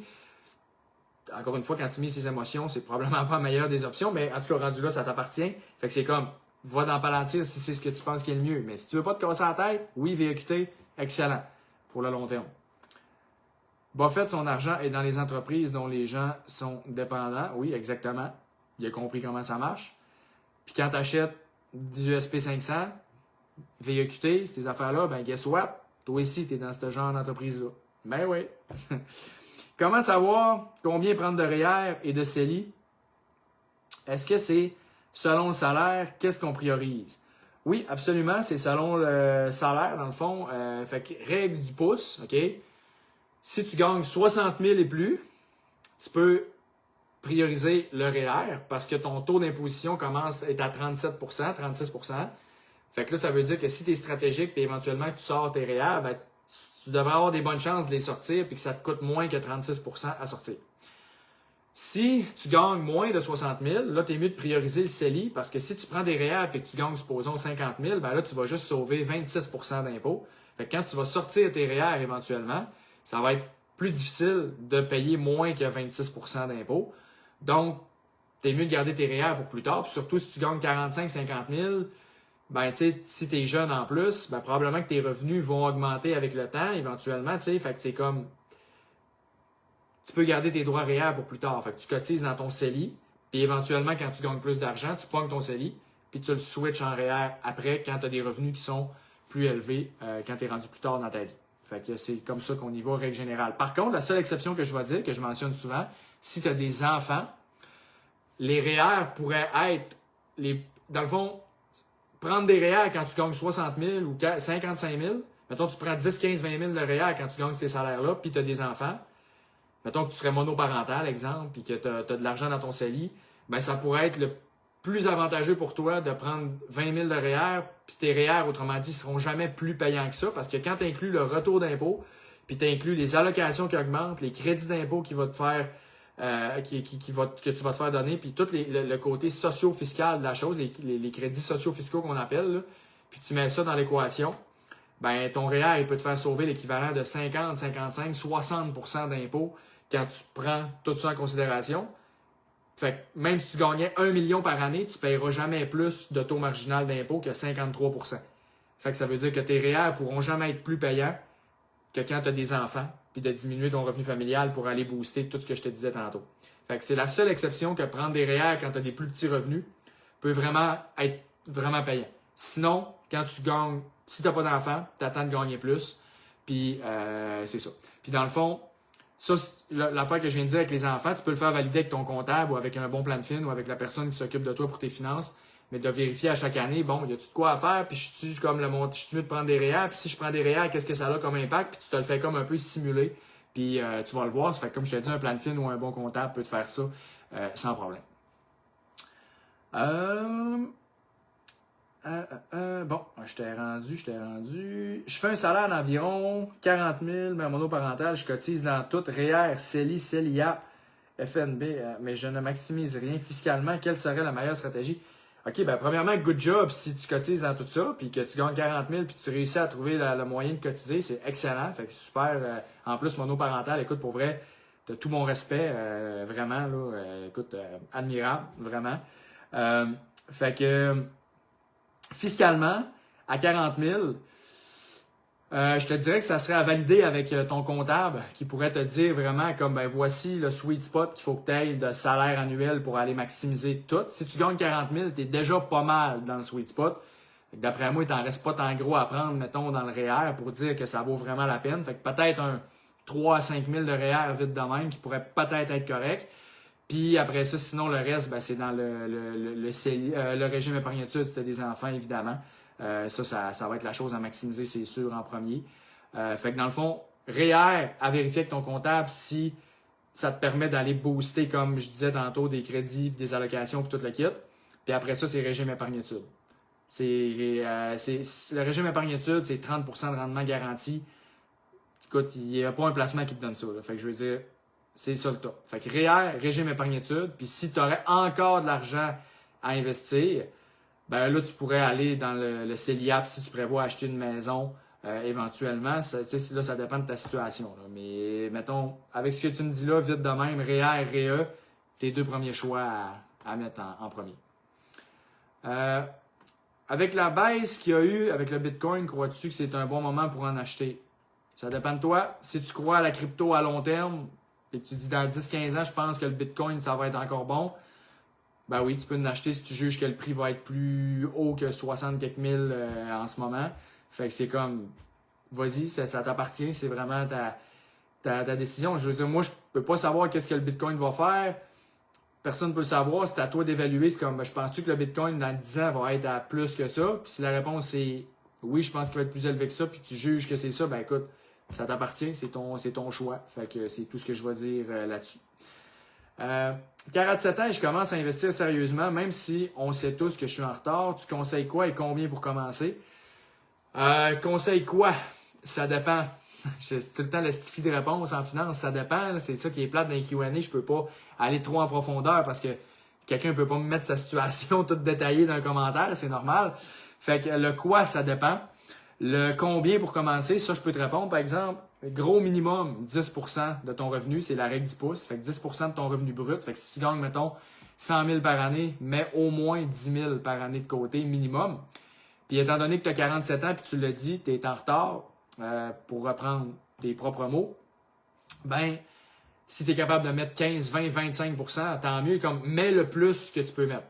C'est pas compliqué. Le plus que tu peux mettre, que tu sens pas que, mettons, que tu es comme là, puis que ça vient pas nuire à ta qualité de vie aujourd'hui, puis que comme tu sens pas justement que tu es comme là, ça n'a pas de bon sens, ben mets ce montant-là. Va-t'en au maximum que tu considères que tu es capable de mettre. C'est ça, le combien qu'il faut que tu mettes. Minimum 10%, puis si tu es capable d'en mettre plus, rends-toi au maximum que tu considères que tu es capable de mettre.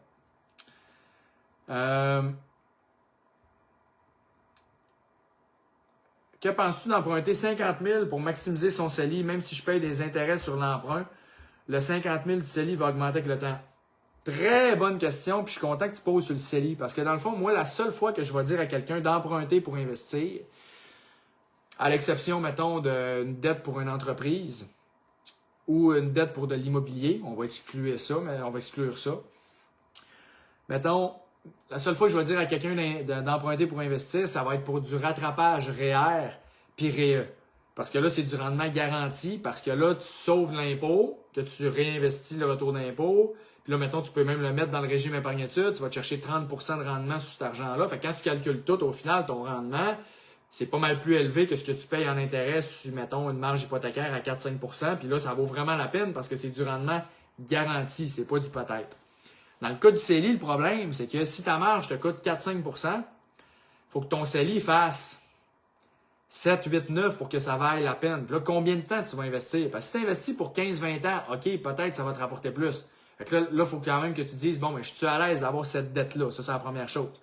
La deuxième chose, c'est que si tu investis pour moins de 10 ans, ben, quand tu investis pour moins de 10 ans, là, ça se peut que ton CELI sur 5 ans, ton rendement moyen soit dans le négatif ou soit à 0 ou soit juste à 2% parce qu'il est arrivé une crise économique dans 2 ans, mettons, tu comprends. Puis là, ben, sur 5 ans, ton rendement moyen, à cause de la crise économique, c'est venu tout scraper ton rendement. Fait que là, ton CELI sur 5 ans, ça a vraiment pas été bon.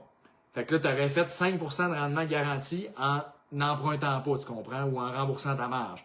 Fait que moi, emprunter pour investir dans le CELI, je suis pas trop fan parce que ça amène un risque de plus. Puis il faut que tu investisses vraiment sur le long terme. Fait que moi, je te dirais, emprunter pour investir seulement REER, REE, comme je disais, que je suis à l'aise avec ça. Mais sinon, pour le CELI, il faut vraiment que tu fasses des bons rendements pour dire que ça vaut la peine. Puis normalement, en moyenne, tu vas faire entre 7 et 9%, comme on disait, sur le long terme, mettons, en moyenne dans le meilleur des mondes. Fait que si ton emprunt est à 5-6, tu fais tout ça, puis tu prends ce risque-là pour 1 ou 2%, c'est à toi d'évaluer si tu trouves que ça vaut la peine, mais c'est pas le Klondike, là. C'est pas tant hot.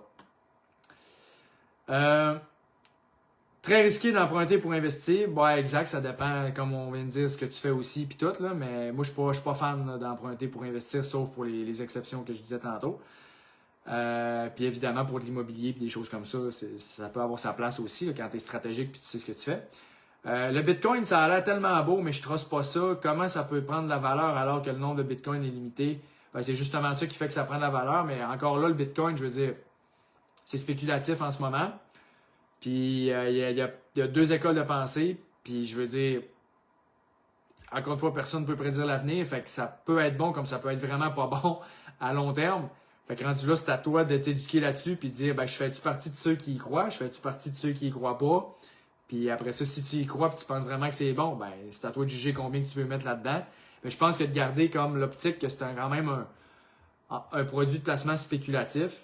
Donc, normalement, de la spéculation, tu veux pas mettre plus que 5% peut-être de ton portefeuille dans ça, parce que si ça va mal, finalement, puis que tout plante, ben, tu as juste 5% de ton portefeuille qui est affecté. Versus si tu es allé all-in dans le Bitcoin, puis finalement, ça plante, puis que tu as misé sur une mauvaise cheval, ben là, tu peux être vraiment, vraiment affecté sur tout ton argent. Fait que, normalement, un 5% de la spéculation, c'est pas mal la règle du pouce que tu essaies de pas plus avoir que ça dans de la spéculation. Si tu veux avoir justement un portefeuille safe puis bien dormir la nuit, ça dépend encore une fois de tes objectifs puis d'où c'est que tu veux t'en aller. Mais règle du pouce, c'est ça. Ce serait quoi le meilleur outil pour investir dans XQT et réduire les frais bancaires au maximum? Ben, le meilleur outil, dans le fond, c'est... Pour acheter XQT, il faut que tu ouvres tes comptes sur une plateforme de courtage. Fait que si par outil, tu entendais plateforme de courtage, ben, tu ouvres un compte sur une plateforme de courtage, puis après, tu peux acheter XQT, puis là, ben, tu as juste tes frais qui sont réduits au maximum parce que c'est toi qui achètes ton placement. Donc, tu te sauves le frais de conseil, puis tu te sauves le frais de produit qui est beaucoup moins cher parce que c'est un fonds indiciel et non quelqu'un qui s'occupe de gérer l'argent puis de faire les transactions puis qui doit être rémunéré pour ça. Banque en ligne comme Wealthsimple, ouais, ça c'est ça que tu répondais à la question, moi je comprends, ok, c'est bon. Salut Fred, maison de 900 000 avec une hypothèque de 280, tous les placements sont maximisés, crois-tu que c'est une bonne stratégie de réhypothéquer pour investir? On vient d'en parler tantôt, si tout est maximisé, REER, CELI, REE, puis tout le kit, je veux dire, tu vas emprunter pour faire un effet de levier, puis là, après ça, comme déduire tes intérêts, puis comme le kit, c'est comme... Ça peut être une option, mais je trouve que c'est beaucoup de complexité pour, en bout de ligne, pas tant grand-chose. C'est la seule exception, peut-être que j'ai pas dit tantôt, là, que je vais rajouter là, que je te dirais, mettons, que ça peut peut-être être intéressant de dire je réhypothèque si tu es à l'aise avec le risque. C'est, mettons, il arrive une solide correction. Okay? Fait que comme ça plante là, de 50%, récession majeure, puis le SP500 a mangé une volée comme il n'a jamais mangé, puis tout est vraiment à terre. Puis tout a vraiment comme descendu, puis là, tu veux profiter des aubaines. C'est comme, oui, d'emprunter un certain montant sur ton hypothèque que tu es à l'aise pour aller acheter les aubaines, ça pourrait avoir sa place. Mais on s'entend vraiment pour dire j'achète un deal, puis encore une fois, le plus important, c'est es-tu à l'aise avec le fait de réhypothéquer puis d'avoir cette dette-là après? Si la réponse est oui, puis que ça ne change rien dans ta vie, puis que tu as 200 quelques mille d'hypothèque, tu disais, puis tu dis je prends 50 000, puis ma maison vaut quand même 900 000, fait que je veux dire au pire, si jamais je perdais tout mon 50 000, ben OK, j'aurai 50 000 de dette de plus, mais ça me dérange pas, puis tu es à l'aise avec ça, bon, ben fine, OK, ça t'appartient. Mais c'est ça. Fait que si tu es à l'aise avec le risque, ça peut être la seule exception. Mais sinon, en ce moment, investir, emprunter pour aller investir dans du non enregistré, dans des actions, je considère pas que ça serait tant avantageux que ça de faire ça. Tant qu'à ça, tu pourrais continuer de clencher ton hypothèque le plus rapidement possible. Tu vas la baisser, tu vas faire un rendement garanti de 4 à 5 %. Fait que peu importe ce qui arrive dans les prochaines années, tu es sûr que tu vas faire 4 à 5 % de rendement en remboursant ton hypothèque plus vite.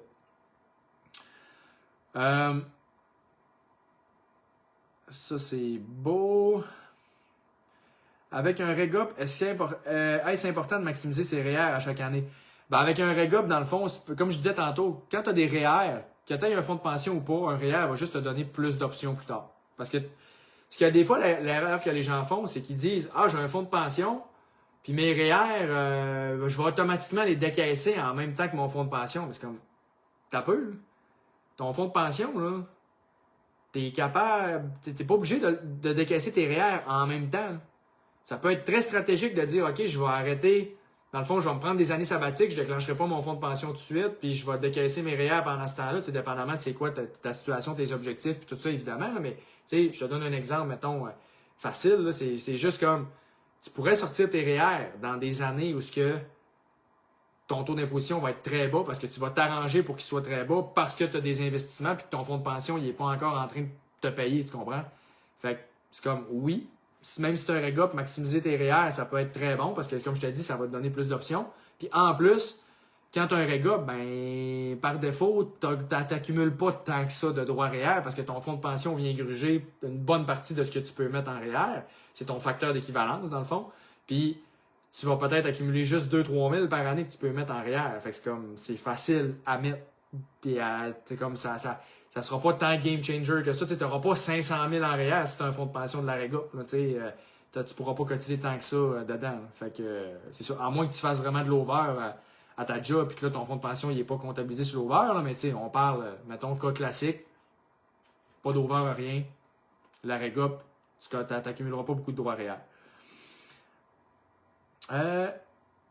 T'as peu, ça c'est beau, ça c'est beau. Est-ce que je considère ma cotisation à mon fonds de pension CCQ dans mon pourcentage d'épargne? Bonne question. Normalement, je te dirais, tu essaies de mettre 10% ou plus, mais non, tu n'inclus pas ton fonds de pension. Tu le mets à part. Dans le fond, c'est comme du bonus. Fait qu'autrement dit, tu essaies de viser 10, puis mettons avec ton fonds de pension, ben, ça équivaut à 20. C'est comme, yes, tant mieux. Dans le fond, parce que tu veux pas te dépendre juste de ton fonds de pension. Si tu dis, moi, je veux juste mon fonds de pension dans la vie, ben, OK, oui, tu peux mettre juste ça, c'est correct. Mais si tu veux pas te fier juste à ton fonds de pension, ce qui est probablement le cas, ben, c'est comme, là, tu mets un autre montant de côté par toi-même pour pas dépendre juste de ton fonds de pension. Puis là, tu devrais mettre 5, 10, 15 %, comme on disait, minimum 10 %. Mais quand tu as un fonds de pension, si tu mets 5, c'est un peu moins dramatique parce que tu as le fonds de pension. Mais fonds de pension ou pas, je dis tout le temps minimum 10 %. Si tu es capable, minimum 10 %. Puis si tu es capable d'en mettre plus, tant mieux. Tu t'enrichis plus vite puis tu arrives plus vite vers ta liberté et tes objectifs. Mais minimum 10 %, je le conseille quand même si tu as un fonds de pension. Puis que tu es capable, évidemment. J'ai 38 ans, 2 enfants, monoparental. Je cotise au RA à 150 points. J'ai retiré pour mon premier fils et je l'ai ajouté au compte de mon deuxième. Excellent pour cotiser plus. J'ai des assurances vie, j'ai assurance invalidité, assurance dentaire, nanana. Vu que je cotise beaucoup pour le REER, j'en mets moins dans mes REER, conseil de ma conseillère. Est-ce que tu penses que les assurances dentaires en vaut la peine à 129 par mois? Oh, très bonne question. Écoute, dans le fond, Stéphie, REER que tu as fait comme que tu as mis dans le deuxième, c'est super bon. L'argent du premier dans le deuxième, un double dip, parfait. Tu as fait 60 % de rendement sur cet argent-là, c'est super bon. Les assurances dentaires, ça, c'est un très bon point. J'en parle justement dans ma formation de ça, puisque c'est un point souvent qui est comme un peu sous-estimé, mais que des fois, c'est là que ça peut être très rentable. Dans le fond, ça dépend de l'utilisation, parce que 129 par mois, ça veut dire que ça te fait, mettons, à peu près 1500 par année, okay, que tu payes pour ces assurances-là, dentaires, là, ce que tu me dis, là, si je reprends tes chiffres. Fait que là, ça veut dire que, est-ce que toi, tu fais juste faire un nettoyage, toi, puis tes enfants, puis c'est tout? Parce que si c'est le cas, puis qu'en bout de ligne, ça vous aurait coûté, mettons, 700$ d'honoraires, ben, t'es bien mieux de juste payer 700$ d'honoraires, tu comprends? That's it. Mais c'est sûr que si t'as 2-3 enfants, puis qu'ils sont tous à l'âge d'avoir des broches, puis ça va coûter 8000$ dans les prochaines années, ben oui, OK, peut-être que là, ça peut valoir la peine d'avoir ces assurances-là. T'sais. Fait qu'encore une fois, c'est du cas par cas, mais règle générale, si t'as pas une grosse utilisation du dentiste, ce qu'on souhaite, puis que t'as juste besoin d'y aller une fois par année pour un nettoyage, les assurances dentaires, c'est très élevé. Puis c'est pas souvent rentable. Le problème là, avec les assurances dentaires aussi, c'est que si, mettons, tous tes collègues ont tous des enfants, qui ont tous en âge d'avoir des broches, puis qui font tout mettre, ben, l'année prochaine, qu'est-ce que tu penses qui va arriver à la prime d'assurance? Au lieu de coûter 129, elle va coûter, mettons, 250 par mois. Puis toi, mettons que tu ne l'as pas utilisé, pas en tout, puis c'est tous les enfants des autres qui ont réclamé, ben toi, tu vas payer 250 à cause de le prix de l'assurance qui a monté à cause de tous tes collègues. Fait que tu peux te retrouver dans des situations des fois où ce que tu vas payer pour les autres, puis que tu n'as aucunement profité, mais que ça va te coûter plus cher. C'est ça qui est désavantageux avec des produits comme d'assurance dentaire ou des assurances pour la vue. Fait que, à première vue, ça a l'air intéressant, mais quand tu le calcules comme il faut, souvent à long terme, pas tant avantageux, à moins, je le répète, que tu aies des enfants ou que toi-même tu as besoin de soins qui vont être coûteux prochainement. Là, ça pourrait être bon, mais c'est ça. Fait que c'est ce que je vais te dire là-dessus. Pourquoi exécuter est moins intéressant lors du décaissement dans le non enregistré par rapport à un fonds d'une institution nommée ROC par rapport à un fonds d'une institution nommée. Je suis pas sûr de comprendre ta question, fait que je vais la skipper. Je suis désolé, je veux juste comme pas mal répondre, là, fait que je vais skipper cette question-là. Si tu veux me donner plus de détails, tu peux. En ce moment, j'ai un dilemme. J'ai travaillé 13 ans dans la construction. J'ai un fonds de pension à CCQ qui fait une moyenne de 7% d'intérêt. J'hésite de le transférer dans un compte CRI et avoir le contrôle, mais je sais pas. OK, ouais, ben super bonne question. Ça, c'est souvent quelque chose qui revient. La rente versus transfert qu'on appelle. Dans le fond, ce qui est important de retenir, c'est que si normalement tu as moins de 45 ans, le calcul est toujours à faire, OK? Mais normalement, si tu as 40 ans et moins, puis que tu investis ça dans des fonds d'action à long terme, puis que tu laisses l'argent travailler, la transfert va souvent être plus avantageux quand tu le calcules comme il faut à long terme, puisque tu vas être capable de te verser dans 20-25 ans avec l'argent que tu vas avoir accumulé à cause des placements que tu vas avoir fait, mettons, dans des fonds indiciels, des choses comme ça. Ben, ça va être plus avantageux que la rente que tu t'aurais fait donner si tu avais gardé le fonds à CCQ. OK? Règle du pouce. Si tu es plus âgé, à 45 ans et plus, là, ça peut être plus avantageux de garder la rente.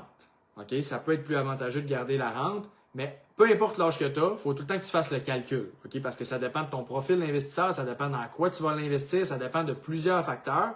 Donc, il y a toujours le calcul qui est à faire. Fait que tu fais demander tes chiffres, puis après, tu fais le calcul. Mais tu peux demander à un professionnel, puis il peut te faire un plan de fin ou un comptable, puis il peut te faire le calcul pour être sûr que tu prennes une bonne décision.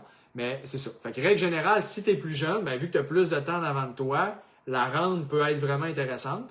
Puis si tu es plus vieux, ben là, ça commence la rente, pas la rente, excuse, le transfert peut être plus intéressant. Puis si tu es plus vieux, la rente peut être plus intéressante.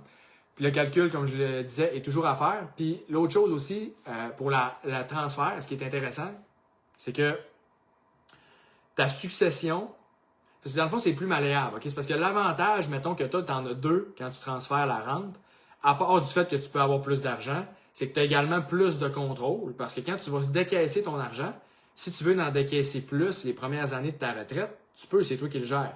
Tandis que une rente, c'est une rente. Fait que ça, c'est le premier point. Plus de contrôle. Pour bien du monde, ça pèse lourd dans la balance. La deuxième chose, c'est ta succession.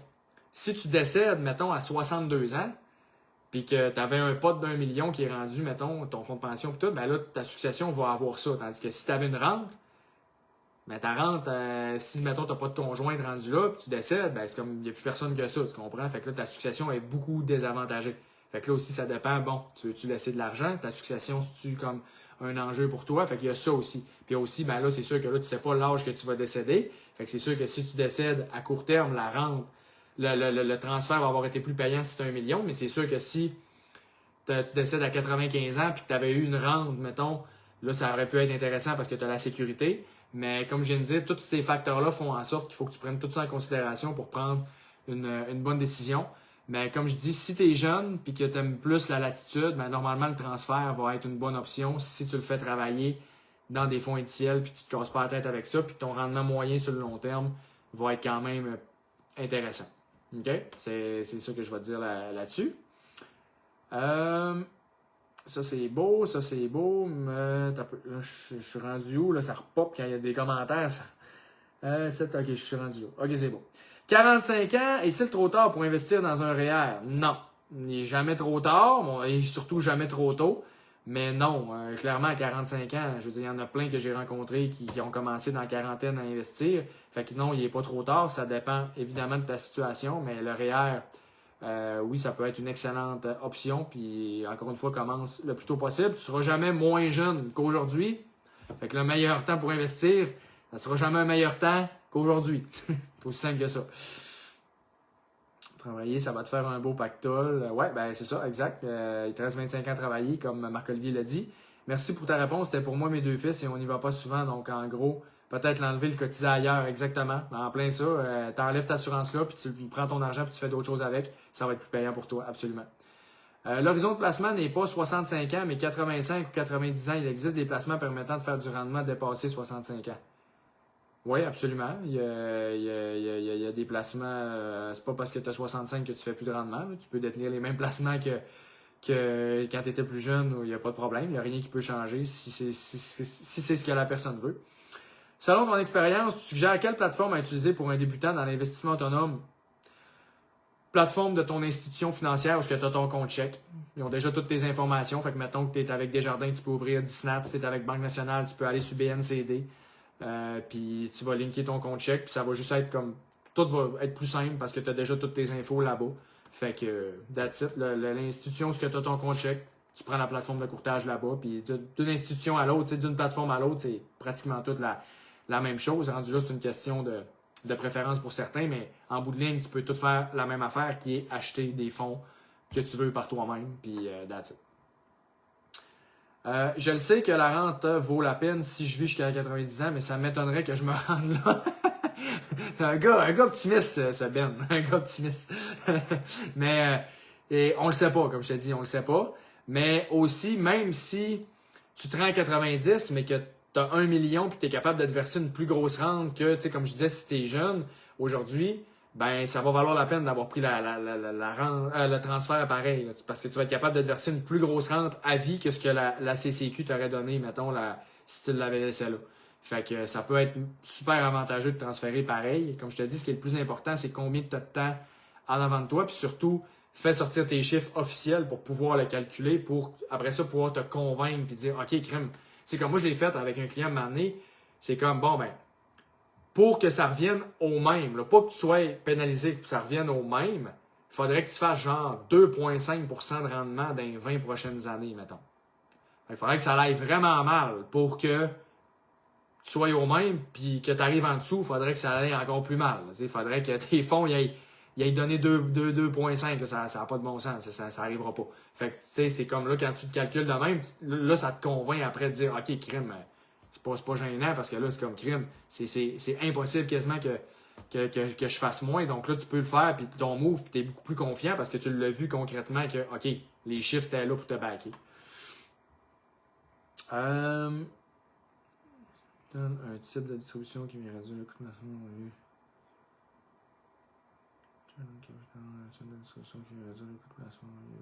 Ouais, ben dans le fond, OK, c'est parce que pour ta question de VEQT quand tu décaisses puis tout, là, c'est parce que il y a vu que tout, c'est comme un fonds de fonds, il y a plusieurs fonds dedans, quand tu décaisses, ben, c'est comme tu peux pas aller chercher l'argent à des places comme fait que tu as moins comme de malléabilité sur ce genre de produit-là quand tu décaisses ton argent, tu as moins d'optimisation que tu peux faire parce que c'est des parts d'un fonds, puis comme c'est ça, ben.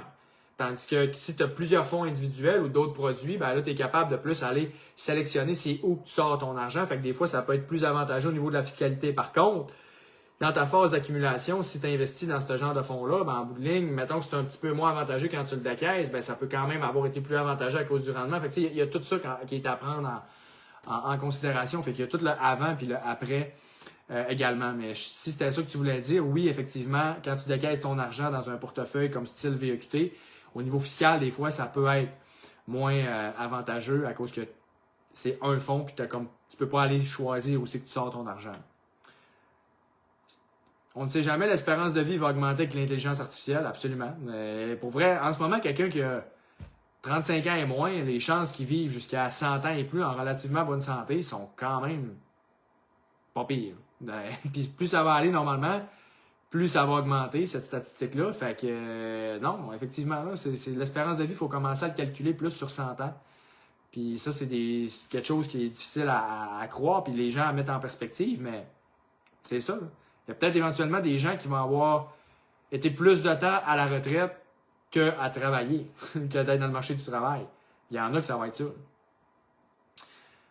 Les fonds indiciels, CELI, puis je prends ça avec la banque ou je dois aller ailleurs. Dans le fond, les fonds indiciels, il faut que tu les achètes par toi-même. Tu peux pas... sinon, si tu veux les acheter avec la banque, il faudrait qu'un conseiller te les achète, mais ça, il faut que tu aies quelqu'un qui est un courtier en valeur mobilière.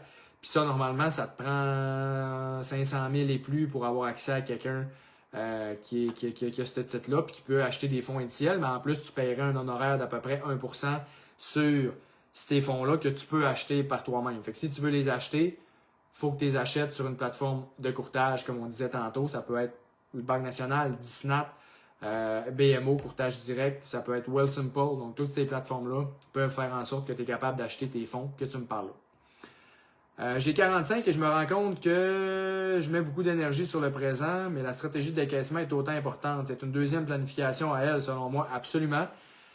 Puis normalement, dans le fond, ta stratégie de décaissement, c'est plus quand tu arrives, parce que quand même que tu sais, si tu comptes décaisser à 60 ans ou à 65, si tu te fais faire un plan de décaissement bien précis aujourd'hui, ça vaut pas tant la peine parce qu'il y a plein de choses qui peuvent changer d'ici les 15-20 prochaines années, autant dans ta situation que dans les règles fiscales et tout. Fait que normalement, un plan de décaissement, tu t'en fais faire un bon quand tu t'approches vraiment du moment où tu vas décaisser à ton argent pour que là, bon, rendu là, qu'est-ce que je fais puis comment je sors mon argent, là, c'est là que tu vas le choisir.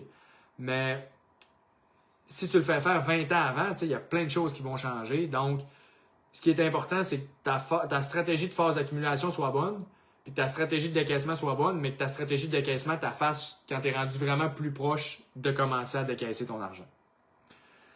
À quel âge devons-nous arrêter de cotiser et commencer à profiter de nos REER? Ça dépend de ta situation, ça dépend de quand est-ce que tu veux en profiter. Ça peut être à 40 ans, ça peut être à 50 ans, ça peut être à 60, ça dépend des gens, mais la liberté financière, ça peut être atteint à différents âges. Il y en a, comme j'ai rencontré un client la semaine passée, il est indépendant financièrement depuis qu'il a 40 ans, puis à chaque année, il sort un 15-20 000 de REER, le reste, c'est du CELI, puis il y a un petit peu d'autres placements qu'il y a également, puis tout ça, puis son revenu imposable, il est super bas à cause qu'il est stratégique dans son décaissement, mais lui, techniquement, il a commencé à sortir ses REER à 40 ans. Puis quand il a cotisé ses REER, il y avait des retours d'impôt de 50% parce qu'il gagnait des gros revenus. Fait que là, il les sort, puis ça ne coûte quasiment rien d'impôt parce qu'il est stratégique. Fait que ça, c'est super payant. Fait que lui, il est décaisse à 40. Fait que ça peut être décaissé à n'importe quel âge à partir du moment que tu es libre puis que tu considères que tu veux justement profiter de la vie, comme tu dis. Si j'ai une retraite full de 70% de mon salaire, est-ce quand même avantageux de prendre des REER ou suis-je mieux de remplir mon CELI à la place? Comme je l'ai dit tantôt, tu n'étais peut-être pas là quand j'ai répondu, mais oui, ça peut être bon d'avoir des REER pareil. Ça dépend de ta stratégie de décaissement. Puis ça dépend de comment tu vas sortir ton argent parce que tu n'es pas obligé de sortir tes REER en même temps que ton fonds de pension. Tu sais, j'en ai parlé un petit peu tantôt, mais c'est ça. Là. Fait que ça dépend de ta stratégie de décaissement. Puis pour ce qui est de t'es-tu mieux que le CELI, tu sais, ça dépend de ta situation. Là, je peux pas répondre à ça malheureusement. Mais les REER, ça peut être très bon de les cotiser, même si c'est un fonds de pension, parce que tu n'es pas obligé de sortir tes REER en même temps que ton fonds de pension, je le répète. Est-ce une bonne idée d'investir dans l'or physique? Ça dépend de toi si tu considères que avoir de l'or physique, ça peut être bon. C'est plus complexe parce qu'il faut que tu ailles l'acheter, il faut que tu ailles la chercher, il faut que tu l'entreposes, il ne faut pas que tu te la fasses voler. Fait que ça amène une complexité, mais rendu là, ça t'appartient. Pour la personne qui demandait les assurances dentaires, il y a le nouveau régime d'assurance dentaire canadienne, il paye jusqu'à 100% selon ton revenu, plus ton revenu en bas, plus et haut, si ton salaire. Excellent point. J'ai oublié de le mentionner, puis c'est vrai, j'en parle aussi dans ma formation sur ce point-là. Tu as bien raison, puis j'ai carrément oublié de le dire tantôt. Fait que vraiment, je suis content que tu l'aies dit. Il y a le programme d'assurance dentaire, absolument, pour les salaires en bas de 90 000. Fait que dans ton cas, monoparental, puis tout, avec une assurance dentaire à job, tu n'as plus besoin d'avoir ça, là, encore plus là, à cause de ce régime-là, effectivement. Fait que très bon point, j'avais vraiment oublié de le mentionner tantôt. Fait que merci, merci de m'avoir backé là-dessus. Est-ce que c'est une bonne idée d'investir avec l'argent d'une marge de crédit à 4,94 %? Je le répète, je l'ai dit tantôt, si c'est pour rattraper des REER, rattraper des régimes épargne-études, c'est du rendement garanti quand tu vas cotiser là-dedans. Donc oui, ça peut être bon pour ça. Pour investir en immobilier, mettons, tu sais ce que tu fais, ça peut être bon. Pour ouvrir ta business, parce que sinon, tu peux pas ouvrir ta business, ok, oui, ça peut être bon si tu mises sur toi, tu crois en toi, puis tout le kit, ok, puis tu es à l'aise avec le risque. Mais sinon, pour investir dans le CELI ou pour investir dans du non enregistré, emprunter pour investir, je ne considère pas que c'est une bonne option pour la grande majorité des gens parce que ça amène un risque de plus. Puis quand tu n'as pas d'hypothèque, tu n'as pas de dette, mais il y a une tranquillité d'esprit qui est là. Puis ça vaut vraiment beaucoup. Surtout quand ça va mal, ça pèse beaucoup. Fait que pour investir réel rattrapage là-dedans, ça peut valoir la peine. Sinon, pour le reste, moyen. Tu penses quoi de l'assurance vie participative si le CELI et le REER sont pleins? Autre option plus avantageuse, le marché immobilier ne m'intéresse pas trop de troubles pour ma jeune famille. Bonne question. Je te dirais, si ton objectif c'est d'engraisser le plus possible ta succession, puis de faire en sorte que ta succession ait le plus d'argent possible, oui, l'assurance participative peut être intéressante. Mais si c'est pas un objectif puis il n'y a pas de besoin d'assurance, techniquement, tu serais mieux d'aller dans du non enregistré puis d'investir, mettons, dans des fonds indiciels. Ça va être plus payant que dans une assurance vie participative. L'assurance vie participative, ça vient vraiment à la fin de tout. Fait que là, tu as bien compris parce que tu es maximisé en REER, tout ça, ce qui est super. Mais ça vient aussi si tu as besoin puis que tu veux vraiment léguer une plus grosse succession puis tout. T'sais. Fait que c'est là que l'assurance participative peut être pertinente. Ou que si, mettons, tu as une entreprise ou que tu as des immeubles que tu vas garder jusqu'à ta mort, puis tu vas avoir des liquidités pour la succession, puis tout, c'est comme, oui, ça peut être bon, mais sinon, surtout si tu es jeune puis tu as du temps en masse en avant de toi, d'aller cotiser d'un fonds indiciel via du non enregistré, ça peut être également une excellente option, puis tu vas avoir accès à l'argent quand tu veux, puis sur le long terme, ça va avoir été plus payant. Par contre, si ta succession, c'est important pour toi, oui, l'assurance participative, ça peut être une option qui peut être pertinente. Fait que ça dépend de la question suivante. Tu veux-tu maximiser ta succession le plus possible ou tu veux en avoir le plus possible pour toi de ton vivant? Ça va dépendre de ça. Félicitations pour ce Q&A, surtout quand la réponse classique en finance personnelle est « ça dépend ». Oui, j'essaie de faire du mieux que je peux. Là. Je commence avec « ça dépend », mais j'essaie d'ajouter des affaires parce que malheureusement, ça n'a pas le choix d'être ça. C'est tellement relatif, ça dépend tellement des gens. Je dois y aller. Merci beaucoup, Fred, d'avoir pris le temps de répondre aux questions. Vraiment apprécié. Merci à toi, Ben. Merci de ta présence. Salut, Ben. Je te souhaite de vivre longtemps, de profiter de ta pension. C'est bon. C'est quoi l'assurance participative? C'est une assurance vie que, dans le fond, il y a une partie de ton paiement que tu fais qui s'en va dans des produits de placement à l'intérieur de l'assurance. Puis, dans le fond, en bout de ligne, ça te permet d'être assuré puis d'avoir de l'argent qui fructifie, mais c'est moins payant la partie placement que les autres options que tu es capable de faire dans un CELI, dans un REER, puis tout le kit. Fait que c'est pour ça que je dis que ça vient à la fin, mais c'est ça de l'assurance participative. C'est de l'assurance vie qui te permet d'être à la fois assuré puis d'avoir une partie de ta prime que tu payes qui s'en va dans des placements, donc d'où le nom participatif. Puis c'est ça. Je voulais te remercier pour toutes tes vidéos. Toi et Denis Bourque de Planico, vous faites vraiment une bonne job pour vulgariser tous les concepts de placement. Bonne fin de live. Merci beaucoup. Oui, en effet, Denis est vraiment excellent. J'adore son contenu. Puis vraiment très pertinent. Puis juste du positif à dire de son contenu puis de ce gars-là. Je ne le connais pas personnellement, mais de ce que j'ai vu de lui sur les réseaux, vraiment super bon. Quand tu investis dans un non enregistré, est-ce que les dividendes sont imposables? Oui, les dividendes, c'est imposable parce que ça fait... Quand tu es dans du non enregistré, tu n'as pas d'avantage fiscal. Fait que ça, c'est bon. Ça, c'est bon. Fait que si vous avez encore une couple de questions, je peux rester encore quelques minutes. Puis pendant qu'on attend s'il y a d'autres questions qui pop, je vais juste le dire, si vous aimez les Q&A, le contenu, puis vous aimez ce que je fais, je l'ai lancé il y a 2 semaines, ma nouvelle formation. Puis je l'ai vraiment fait dans l'optique d'aider le plus de gens possible à avoir une éducation financière de qualité. Moi, je suis pas là pour nuire à personne. Je suis vraiment là pour aider le plus de gens possible, essayer d'aider le plus de gens possible à vivre la vie qu'ils veulent à cause de leur situation financière qu'ils sont capables de bâtir. Fait que je vais laisser le lien dans les commentaires pour la formation, puis les détails, puis les sujets que ça touche, puis tout ça. Puis je vous le dis, j'ai eu plein de commentaires. Ça fait juste 2 semaines qu'elle a lancé. J'ai plein de bons feedbacks. Puis je l'avais fait en présentiel également dans les dernières années, cette formation-là. Puis le feedback est tout le temps excellent. C'est unanime. C'est comme pour vrai, c'est le meilleur argent que quelqu'un peut investir. Parce qu'une fois que tu as su ça, j'ai même du monde qui m'ont écrit et qui m'ont dit sérieux, Fred, là, si j'avais écouté ça avant de prendre une consultation avec toi, j'aurais pas eu besoin d'avoir la consultation. Genre, pour vrai, à 90%, là, les questions que les gens ont, puis tout ce que vous m'avez posé à soir, à 90%, c'est dans la formation. Puis tu es capable de le réécouter quand tu veux. Tu as accès quand tu veux. C'est 15h30 de contenu. Fait que c'est vraiment ça coche. J'ai tout mis mon cœur, mon énergie là-dedans pour que ça soit le plus ça coche possible. Puis faire en sorte qu'il y ait le plus de value possible. Fait que je vous le dis, allez checker ça. Puis vous pourrez jamais regretter d'avoir investi là-dedans. Puis en plus, j'ai une garantie de satisfaction de 30 jours. Fait que je veux dire, tu peux pas être perdant, il n'y a aucun risque. Moi, je me suis dit, je veux que personne ait d'excuses. Ça peut pas être trop cher. Ça peut pas être j'ai peur de pas en avoir pour mon argent parce que tu peux te faire rembourser. Puis comme la qualité est là, fait que c'est impossible que quelqu'un soit pas satisfait s'il écoute ça. Je le dis, si t'aimes mon contenu, si t'aimes ce que je fais, les lives, puis la manière que je réponds, la formation, c'est exactement comme ça, mais pendant 15h30 de temps, avec du support visuel, avec des exemples. C'est vraiment super complet. Fait que pour vrai, ça vaut la peine d'aller checker ça, gang, je vous le dis. Vous allez me remercier plus tard, je vous le dis. Non enregistré sans subir l'impôt annuellement. Non, il n'y a pas de méthode magique, malheureusement. Merci, Fred. Très intéressant. Très bon investissement à la formation. Merci, Sarah. C'est gentil.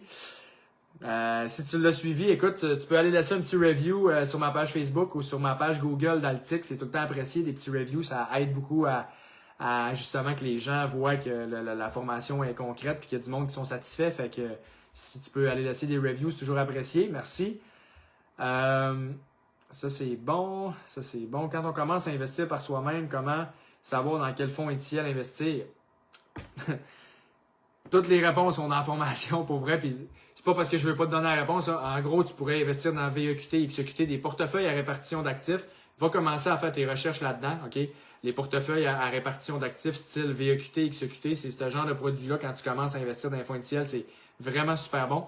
Mais dans la formation, je vais vraiment plus en détail et en profondeur de pourquoi c'est bon, puis la mécanique des placements, puis comme tout le côté, tout ce qui est important de savoir en finance pour bien gérer ton argent puis bien investir, c'est tout là-dedans. Fait que je l'ai fait pour ça, pour que ce soit un outil pour les gens. Fait que pour vrai, toutes les questions que vous m'avez posées à soir, la grande majorité, sont là-dedans. Le gain en capital lors de la vente d'un immeuble locatif, est-ce calculé sur le prix d'achat initial ou sur le montant de l'hypothèque actuelle? J'ai refinancé pour investir. C'est tout le temps quand le gain en capital, c'est basé sur le prix d'achat puis le prix de vente de la valeur marchande quand tu le vends. Fait que c'est ça la différence. Fait que si tu as acheté 500, tu leur vends 1 million, le gain, ça va être 500 000 qui va être imposé, mais en fait, ça va être 50% du gain, là, puis ça peut être plus que ça, dépendamment de ton gain, il est de combien, mais bref, c'est ça, c'est au moins 50% du gain qui va être imposable quand tu vas vendre. À 38, si on veut une retraite à 100 000, on doit être rendu où en économie? Si on veut une retraite à 100 000, on doit être rendu à ça. Écoute, ça dépend, je veux dire, pour vrai... Je peux pas te dire ça de même, là. Dans le fond, tu dis ça dépend si tu veux juste vivre des intérêts, ça dépend 100 000 en dollars d'aujourd'hui. C'est comme il y a plusieurs choses. Là. Je peux pas te répondre de même, mais tu sais, mettons 100 000 juste en intérêt, ça te prend au moins 2 millions. Mettons, juste en intérêt. Fait que si ça te répond un peu, c'est ça. OK? Si je vends des FNB pour acheter d'autres sur Wealthsimple, j'ai-tu une pénalité? Non. Ça dépend, si tu tu es dans du non enregistré puis que tu vends puis que tu as fait un gain, ben là, tu n'auras pas de pénalité, mais tu vas avoir de l'impôt à payer sur ton gain. Mais sinon, si tu es dans un CELI ou dans un REER, non, tu n'as pas de pénalité. C'est le prix initial plus le prix d'achat plus qui ont augmenté ton coût non dépassé. Ouais, c'est ça. Fait que c'est comme je disais, c'est ton gain en capital, c'est sur le prix d'achat plus puis la différence avec le prix de vente. Fait que c'est la différence entre les deux. Fait que good! Fait que je laisse jusqu'à encore un petit 2 minutes s'il y a une dernière question. Puis après ça, on va finir ça là. Puis normalement, je devrais remettre ça dans 2 semaines. Fait que puis si vous avez des questions entre-temps, des fois qui pop, vous pouvez m'écrire directement en privé. Je réponds à tous les messages que je reçois dans un délai le plus raisonnable que je peux. Puis après ça, si vous avez des questions sur d'autres sujets, vous voulez des détails pour la formation ou quoi que ce soit, vous pouvez m'écrire en privé, puis ça va me faire plaisir de répondre à vos questions également. Fait que, y a-t-il une dernière question avant qu'on termine ça officiellement? Je laisse 10 secondes. 10 secondes. 10, 9, 8, 7, 6, 5, 4, 3, 2, 1. Merci à vous autres, gang. Bonne soirée. On se revoit dans 2 semaines. Toujours un plaisir de vous parler. Merci pour votre participation. C'était super le fun.